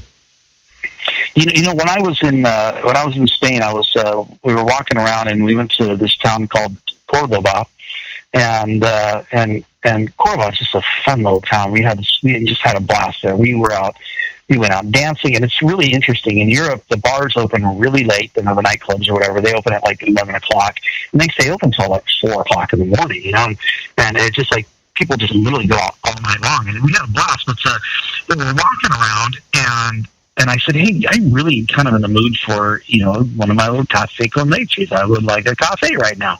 And they said, well, we don't want to stop. We want to go walk. I go, it takes like 3 minutes to drink it. I go, come on. So they go, well, just get it to go. I said, well, all right, whatever. So you see this little coffee shop. I walk up, and I said, café con leche, por favor, para llevar. Para llevar means to go in Spanish, right? Mm-hmm. This guy looked at me, and he looks around the whole little cafe area, and then he looks back at me. He goes, "Para llevar?" And I said, "Yeah, para llevar, to go." And he turns and he looks at some other guy. And he says, "Hey, you know, obviously he's speaking in Spanish." He goes, "This guy wants a café con leche to go. What do I do?" And he goes, I don't know. And he looks around and he grabbed one of those little white plastic cups like they put in and they're like, they stack them up in the dispensers to get like a small drink of water from the Colgan, you know, water thing. Yeah. He gives him one of those, and that's what they put my to-go coffee in. The whole experience was completely deflated, but it really, you know, it taught me something that this was not what maybe 10 years ago, not even. I don't even think it was. It was probably 10. It was probably more than 10 years ago. But still, we're talking. It was at least in the 90s. Okay. Yeah.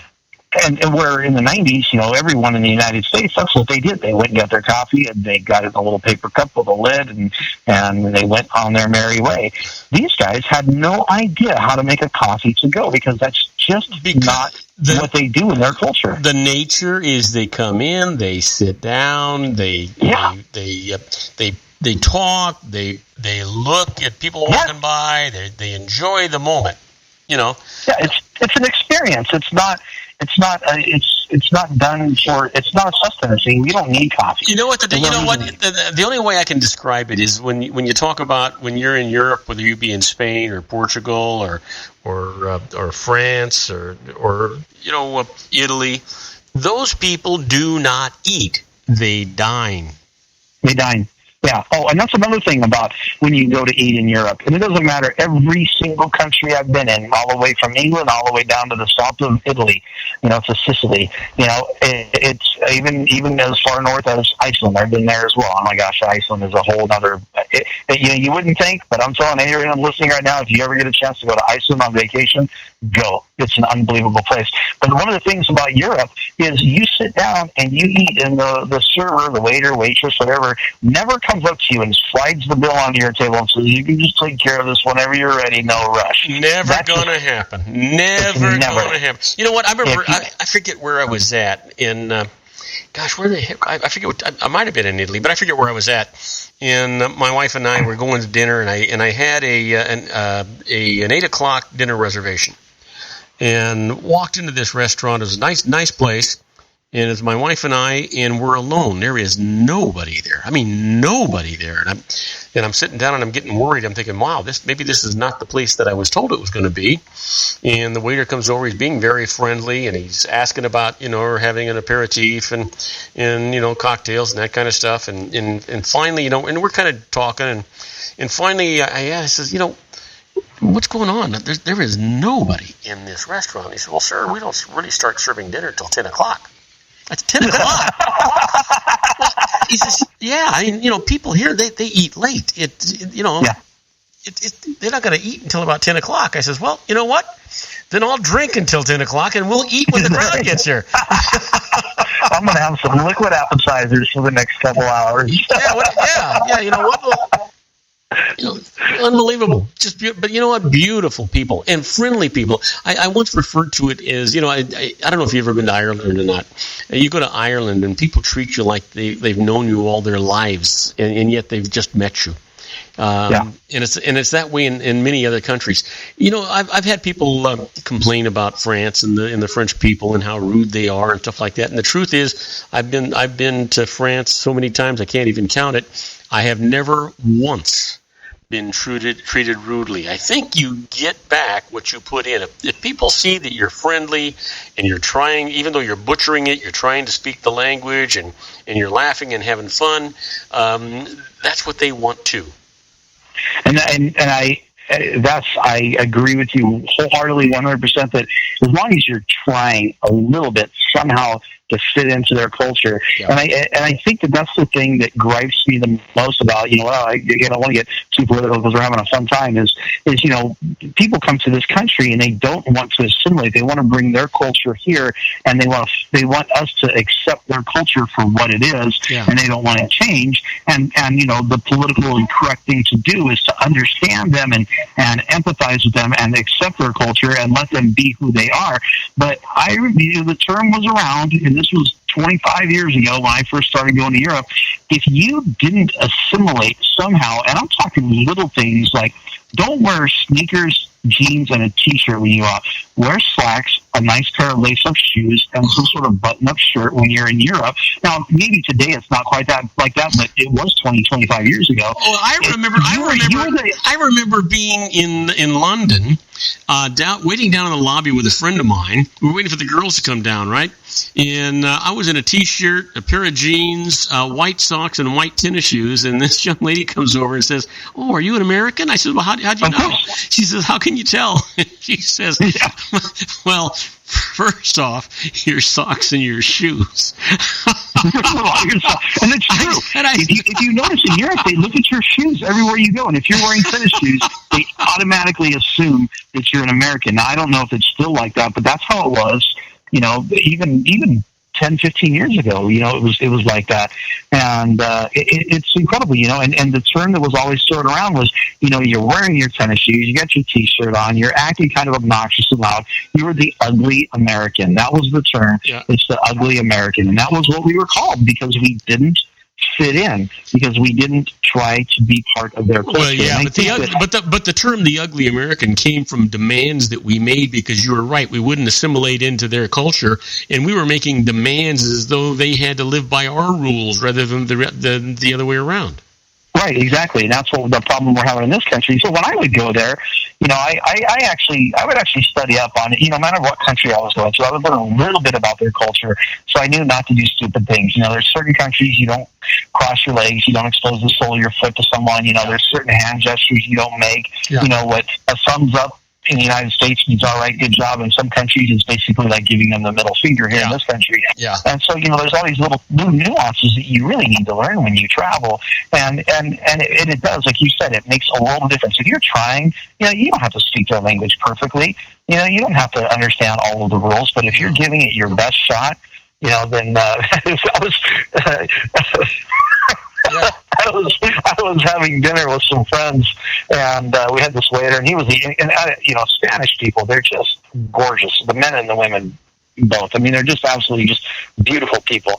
And there was this gal that was just a friend of mine, but she was sitting across from me, and we're talking, and I was the only person at our table who spoke any real decent Spanish. Mm-hmm. And so I did all of the talking to our waiter, and so he ordered some sangria, and he brought the sangria, and so so pretty soon I started buttering up the waiter. I would tell him, my friend would say something, and he would look at me, and I'd go, "She thinks you're really handsome." and I would say, "The girls here can't stop talking about you," and I would say things like that to him. And so, next time you bring your sangria, it had maybe a little bit more brandy and a little bit more fruit in it. It just got better. So if you just try to be part of their culture and understand, that it's whether it's Italy or France or Spain, they're a very romantic culture, and the people there, they really want to have fun. and they want to enjoy life, and they want to know that that you're relaxing, that you're enjoying yourself, that you're having a good time, and you're not in this typical American mode of rush. We got to get this done and eat as fast as we can and go. And like we said, they'll never bring you your check until you ask for it. You can be there for 3 hours, and the waiter will come back. Can I get you anything else? That light as can be. Yeah, that table is yours until you're done with it. Yep. Yeah. It's such an amazing. I wish there was a place. I wish you could go to a place like that here in the United States. But the problem is, they probably would never be able to exist. They'd probably be out of business. They wouldn't make any money.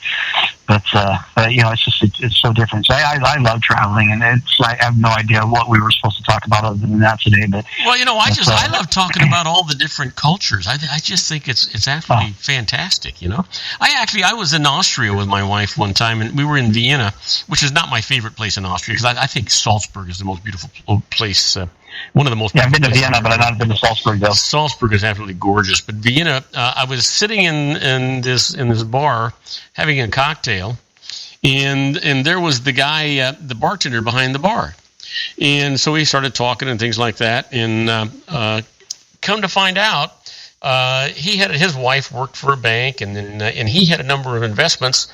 And a lot of investments in the United States. I wound up representing that man for 15 years. I met him in Austria. He lived in Austria, and he needed a CPA in the United States. He had properties in Texas and in Florida and all over the place, and so I wound up representing him here in the United States. And he served me a drink in Austria. That's how I met him. We just started talking. That's I love that, because it's such a small world. What are the odds that you're going to go to a place, get a drink from a guy who needs a CPA, boom, and it's that face-to-face interaction, that, like I said before, where we've missed that in our culture here in the United States, where we don't interact with people like we should. When you interact with the right person at the right time in the right place, and boom, you got a client from 6,000-7,000 miles away. I don't know how far away Austria is, but yeah. Yeah, it's it is so funny. We take for granted in this country, like these. Of course, we got Bernie Sanders running for president. Everyone gets free everything, and and of course, all the young people like Bernie Sanders because it's free. Because everything is free. They want free stuff. But I tell you, when I went to Ukraine, and it was I went there when I was in college.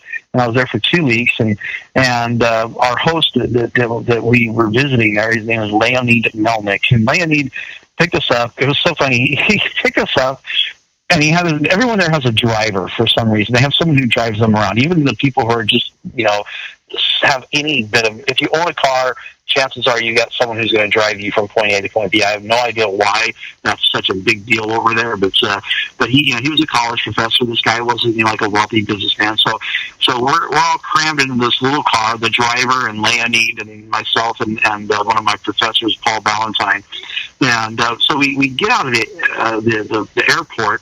And we're getting in the car, and we're in the parking lot. And the parking lot is, just, you can tell, not engineered very well. And so there's these big pools of standing water. Now it's wintertime, and they had all frozen. And there's this what looks like an old man. And I would imagine he was probably maybe in his mid-40s or so. But, when you live this hard life, he probably looks 20 or 30 years older than he really was, And so there was this man that had a big metal rod, like a big iron rod of some type, and he was taking these big pools of ice, and he's just breaking them up into small chunks. And there's a woman with a shovel, a flathead shovel, and she's scooping it up into a wheelbarrow. And there's another woman who takes the wheelbarrow, and she takes the ice and she dumps it into the field next to the parking lot, so that now when they don't have ice in the parking lot, so that's their ice removal system is what looks like an old man and 2 old ladies. And I asked Laney, I said, how much do they get paid to do that? And he said they work from sunup to sundown. And he goes, they probably get paid about $50 a year, the equivalent American dollars, about $50 a month. Wow. To do, and I'm going, you know what? We're going to have to continue this on Thursday because we are not out of time. I want to tell you a story about a Russian lady that I met who was making $12 a month. Yeah, I believe it. Yeah. So take home today, everybody go find someone that you don't know, look them in the eye, smile at them, and say hi. You don't even have to have a conversation, but just go connect with someone today that you've never met before on the smallest level, and you'll be amazed at how much it improves your life. And it'll make their life better too. And that's exactly what my good buddy Sean Lefebvre does every day. Makes everybody's life a little bit better because they met him. Hey, Sean, have a wonderful evening, and we'll talk to you on Thursday. We'll see what else we can come up with that we planned for days and days and days. All right, Robert, I had a great time. Thanks. We'll talk to you Thursday. Hey, thank you. You take care. And the rest of you folks, do not go away. When we come back, it'll be the birthdays for today, the secret teachings for your life, the Harvard Business Tip of the Day, and interesting but useless facts. We'll be right back, folks. Don't go away. If you want to increase your client base and sales, then consider this, the Relationship Building Network at RBN. Given the current economic conditions and challenges, we all need to work smarter, make smarter decisions, invest our hard-earned dollars where it'll yield the best return for our investment. Many business professionals claim that the most effective networking group in Orange County is RBN. No other networking group or organization can offer what RBN offers. Make every year your best year. Join RBN and start reaping the benefits today. You know, nearly 3,000 businesses have joined RBN and experienced those benefits. Why join RBN? It's one group. It's one membership. It's no renewals. It's all through Orange County. RBN is a freestyle networking group. No mandatory attendance, no restrictions, no rules, and no penalties. Call them at 949-830-5776 or go to their website at rbninfo.com. That's 949-830-5776. If you've ever dreamed of having your own business to make your life secure, you know Water's Edge Wineries might be just the ticket. In 2004, their founder, Ken Lineberger, created the first winery franchise in California. It was a new concept with all of the functionality of a traditional winery, but without the vineyards. They purchased high-quality grape must from one of the largest winemaking companies in the world. Then they craft each wine carefully and bottle it right at their location. The winery was built to satisfy consumer demand for wine by the bottle and by the glass, but still kept the element of allowing customers to bottle their own custom vintage. Now, they're opening urban wineries across the United States under the brand Water's Edge Wineries. If you've ever dreamed of owning your own winery, it may be in reach right now through Water's Edge Wineries. Just give them a call at 909-468-9463, extension 700. That's Water's Edge Wineries, 909-468-9463. Have you ever found yourself caught between a rock and a hard place? The law offices of Blomberg, Benson, and Garrett might be just the answer for you. The attorneys of Blomberg, Benson, and Garrett have been serving the Inland Empire since 1989. They're dedicated to the aggressive litigation of civil, criminal, and real estate matters. Over the years, they have recovered tens of millions of dollars for their clients. The firm's practice specializes in litigation of personal injury, accident, slip and fall, real estate, and criminal law cases. The firm provides clients with the care, accuracy, and dedication of experienced attorneys. Blomberg, Benson, and Garrett is located at 10300 4th Street, Suite 150 in Rancho Cucamonga, California. They've been providing the Inland Empire residents with outstanding legal services for over 25 years. They look forward to providing you with aggressive legal representation. Call them at 909-945-5000, where you can talk to a person, not a machine. That's 909-945-5000, the law offices of Blomberg, Benson, and Garrett. And now let's get back to our show where we talk about politics, money, and you.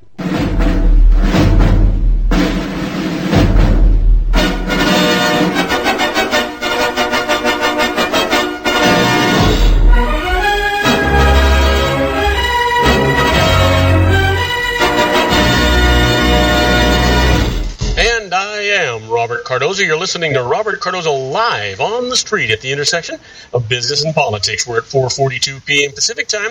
It is still 86 degrees in the heart of the Inland Empire, sunny Southern California.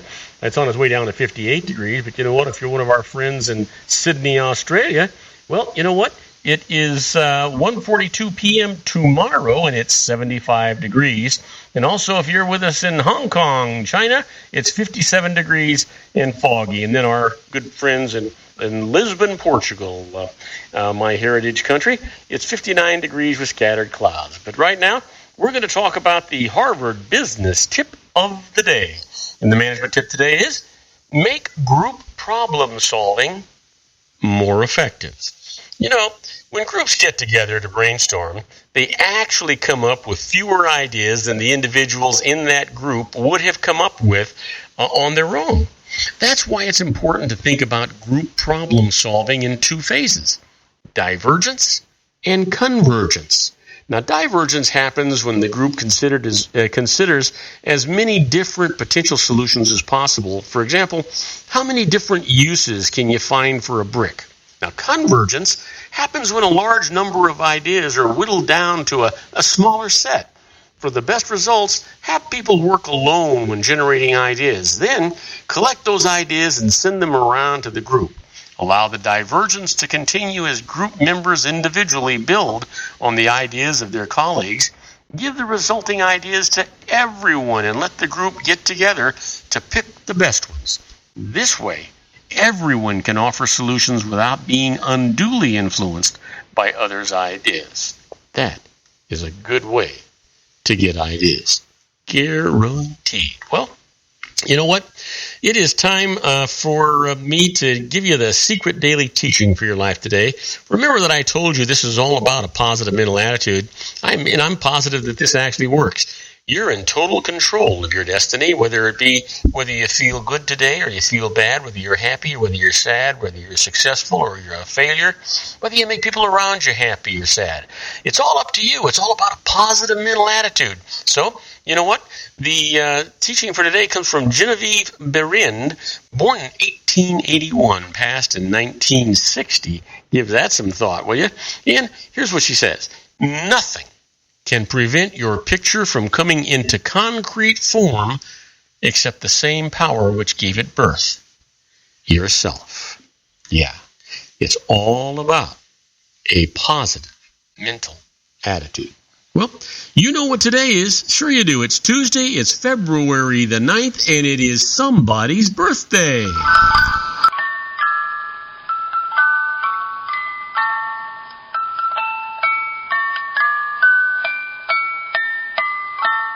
And we've got some great birthdays for today. This fella was born in 1943, an American actor.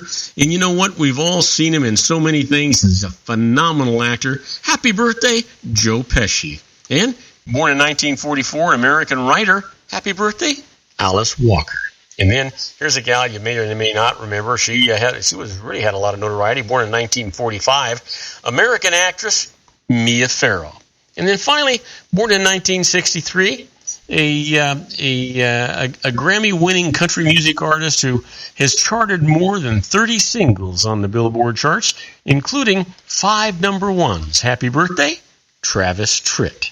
And what happened today in history? Well, February the 9th, 1950, the Second Red Scare. Senator Joseph McCarthy accuses the United States Department of State of being filled with communists. Not that long ago, if you think about it. And in 1960, Joanne Woodward receives the very first star on the Hollywood Walk of Fame. Yep. You know, she was married to Mr. Blue Eyes. Yeah. Paul Newman. Well, here's a guy. You see, you thought I was going to say Frank Sinatra. No, it was Paul Newman. And also, in 1964, February the 9th, the Beatles make their first appearance on the Ed Sullivan Show, performing before a record-busting audience of 73 million viewers. Now remember, that's back in 1964. Can you imagine? Well, you know what? The quote for today comes from Lao Tzu, and he says, "He who loves the world as his body may be entrusted with an empire." Yeah, that makes sense, doesn't it? Sure it does. Well, you know what? It's time for the interesting but useless facts. We've got a number of them here, so let's get right to them. Did you know that if you get water flowing fast enough, it can cut metal? Yeah, that's a fact. How about this? Did you know that in Scituate, Rhode Island, it is illegal to keep a flock of chickens in your motorhome if you live in a trailer park? Give that some thought. And an average ear of corn has 800 kernels arranged in 16 rows. Count them and let me know. And the sloth, that's a mammal, moves so slowly that green algae can grow undisturbed undisturbed on its fur. I'm getting tongue-tied. I don't know, getting toward the end of the show, I guess. Did you know this? The Sahara Desert is over twice as big as the second largest desert in the world, the Australian desert. The Sahara is 3.5 million square miles compared to the 1.47 million square miles of the Australian. This is true in the generic sense of the Australian desert. There is no Australian desert. It is divided into many different deserts. What would be true would be to say the Sahara is bigger than the desert space in Australia, which is a lot. Not sure how much as a percentage of the total landmass of Australia, if you give it some thought. Well, following directions off the internet and chemicals obtained from a mail order company, a team of U.S. scientists created an identical copy of the polio virus. Wow, is that a scary thought? And the growth rate of some bamboo plants can reach 3 feet per day. Per day. Give that some thought. Well, let me leave you with this. The earliest dinosaur found was the raptor, which lived 230 million years ago in what is now Argentina. Yeah. Well, don't go away, folks. When we come back, I'm going to answer your emails. My first one's from Daria Sharif from Gloucester Point, Virginia, asking about loss carry forwards. And I'm going to answer those questions right after these brief messages. So don't go away. Isn't it time to shine the spotlight on your expertise? The Interview, starring you. Here's your chance to capture 5 minutes of fame with The Interview. This isn't just any interview. This is your opportunity to showcase your expertise and position yourself as a trusted expert in a one-on-one video interview hosted by Robert Cardoza, host of the nationally syndicated show Robert Cardoza Live and powered by AHA Studios. What is it? A professionally recorded video for your use. Robert Cardoza interviews you on the set where he records his show. Professional interview showcases your expertise and value, shot in a state-of-the-art studio. And what's in it for you?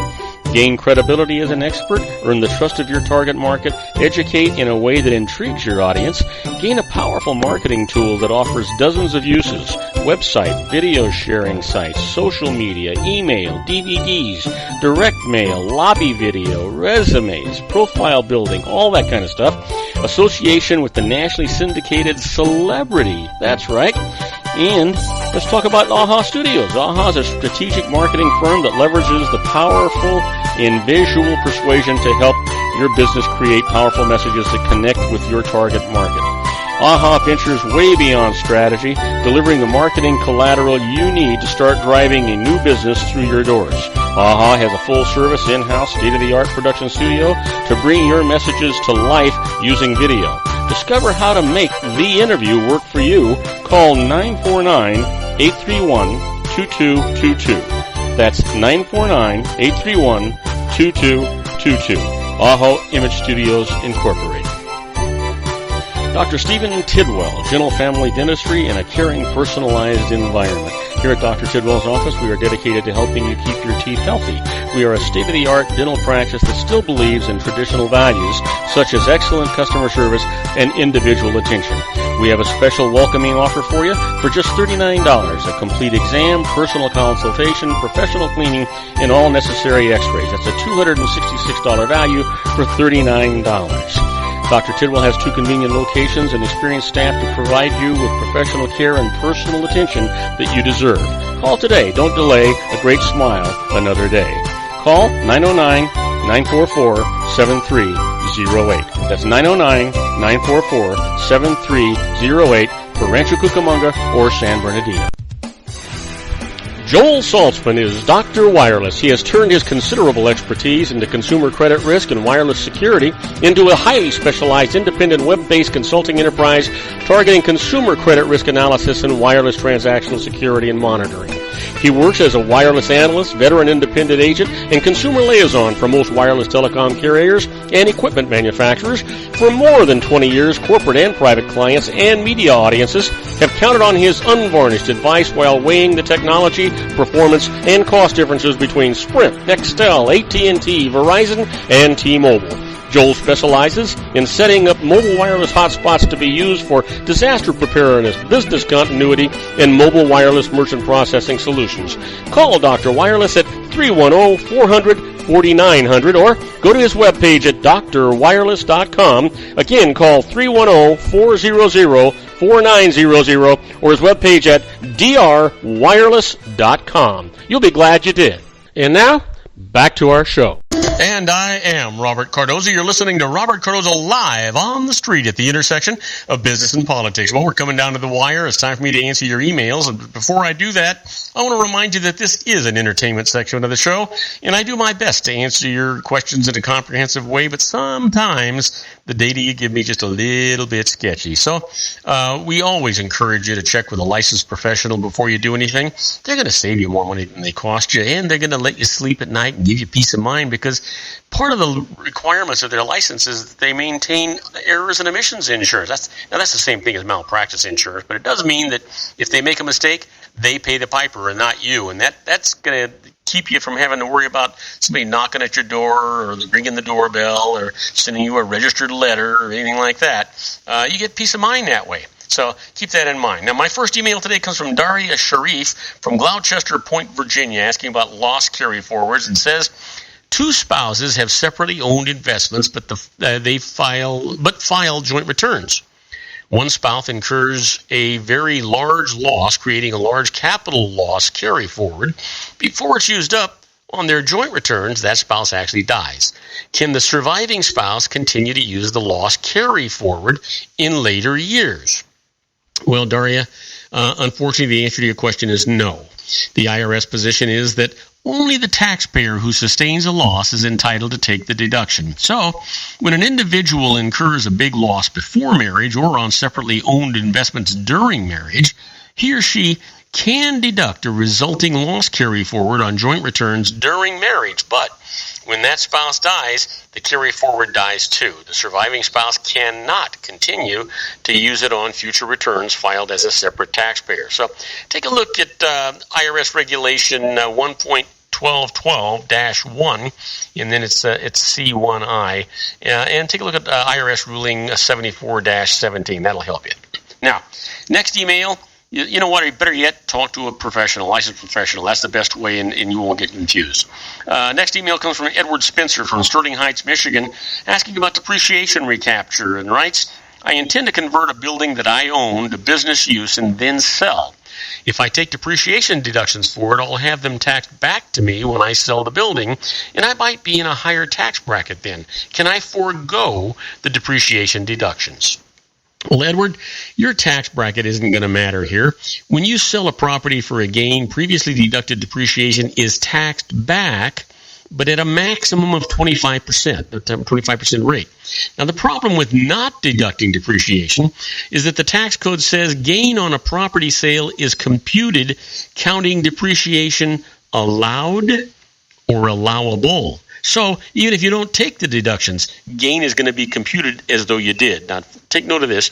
For property acquired after 1980 and before 1987, special rules apply. So go get IRS Publication 534, Depreciating Property Placed in Service Before 1987. You'll be glad that you did that. Next email comes from Jacob Stapleton from San Jose, California. He's asking about cash from overseas, and he says, my parents live in a foreign country and want to make a large gift to me to help me get started here in the United States. Must international payments of more than $10,000 be reported and taxed? Well, Jacob, gifts are not subject to income tax, and U.S. gift tax does not apply to gifts made by foreigners. So any gift that you receive will be tax-free. U.S. persons who receive more than $100,000 in a tax year from foreign individuals must report this fact on IRS Form 3520, that's the annual return, to report transactions with foreign trusts and receipt of certain foreign gifts. But this does not make the gift taxable. Always keep in mind that the recipient of a gift never owes the tax. If there's a tax due, it's always the giver, but not if the giver is not a resident of the United States and not a United States citizen that is living outside of the United States. So they're not going to be subject to that tax. Now, last email today comes from Kyra Stewart from Boulder, Colorado, asking about stock dividends, and says, I invest through dividend reinvestment programs. They would call that DRIPs, by the way. Is it also possible to do so in my IRA? Well, Kyra, DRIPs are managed by corporate issuers of stock shares. So IRAs administered by banks, brokers, mutual funds, and other such IRA trustees do not permit investments in issuer-sponsored DRIPs. However, a growing number of corporate DRIPs now have a DRIP IRA option, including those of Walmart and Ford, Verizon, McDonald's, Sears, and ExxonMobil. Each such program holds only its own company stock. So, to have a diversified portfolio, you have to invest in several different programs. So keep that in mind. Now I want to encourage all of you to please get my app. It's absolutely free. If you've got an Apple product, you can go to the Apple Store and just search Robert Cardoza Live. It's right there, and it's free, and you can download it. If you've got a Windows product or an Android product, just go to googleplay.com and do the same search, Robert Cardoza Live. It's right there. Download it. It's free. If we're broadcasting live like we are now, a little red flag will come up that we're broadcasting live. You can listen to us live. You can even chat with us during the show, or you can listen to any of my archive shows. They're all right there, and they're all you can listen to them and catch up. You'll be glad that you did, and I'll be happy that you did, and I really appreciate it. Now, on my next show, I continue my series on tax tips, and then after that, we'll have Joel Saltzman, Dr. Wireless. He'll be reporting on new wireless technology news. Now, I want you to please tell all your friends about my show here on the RLC Broadcasting Network. I need all the listeners I can get. That's our show for today. Beginning today, treat everyone you meet as if they were going to be dead by midnight. Extend them all the care, kindness, and understanding that you can muster. Your life will never be the same again. So many of our dreams at first seem impossible, then they seem improbable, and then when we summon the will, they soon become inevitable. You know, the real secret of happiness is to make others believe that they're the cause of it. Robert Cardoza Live is brought to you by blogtalkradio.com every Monday through Friday from 4 p.m. to 6 p.m. Pacific Time. Now, go out and make it a great day. Your host has been Robert Cardoza, the technical advisor, Matchstick Digital, and your executive producer, also Robert Cardoza.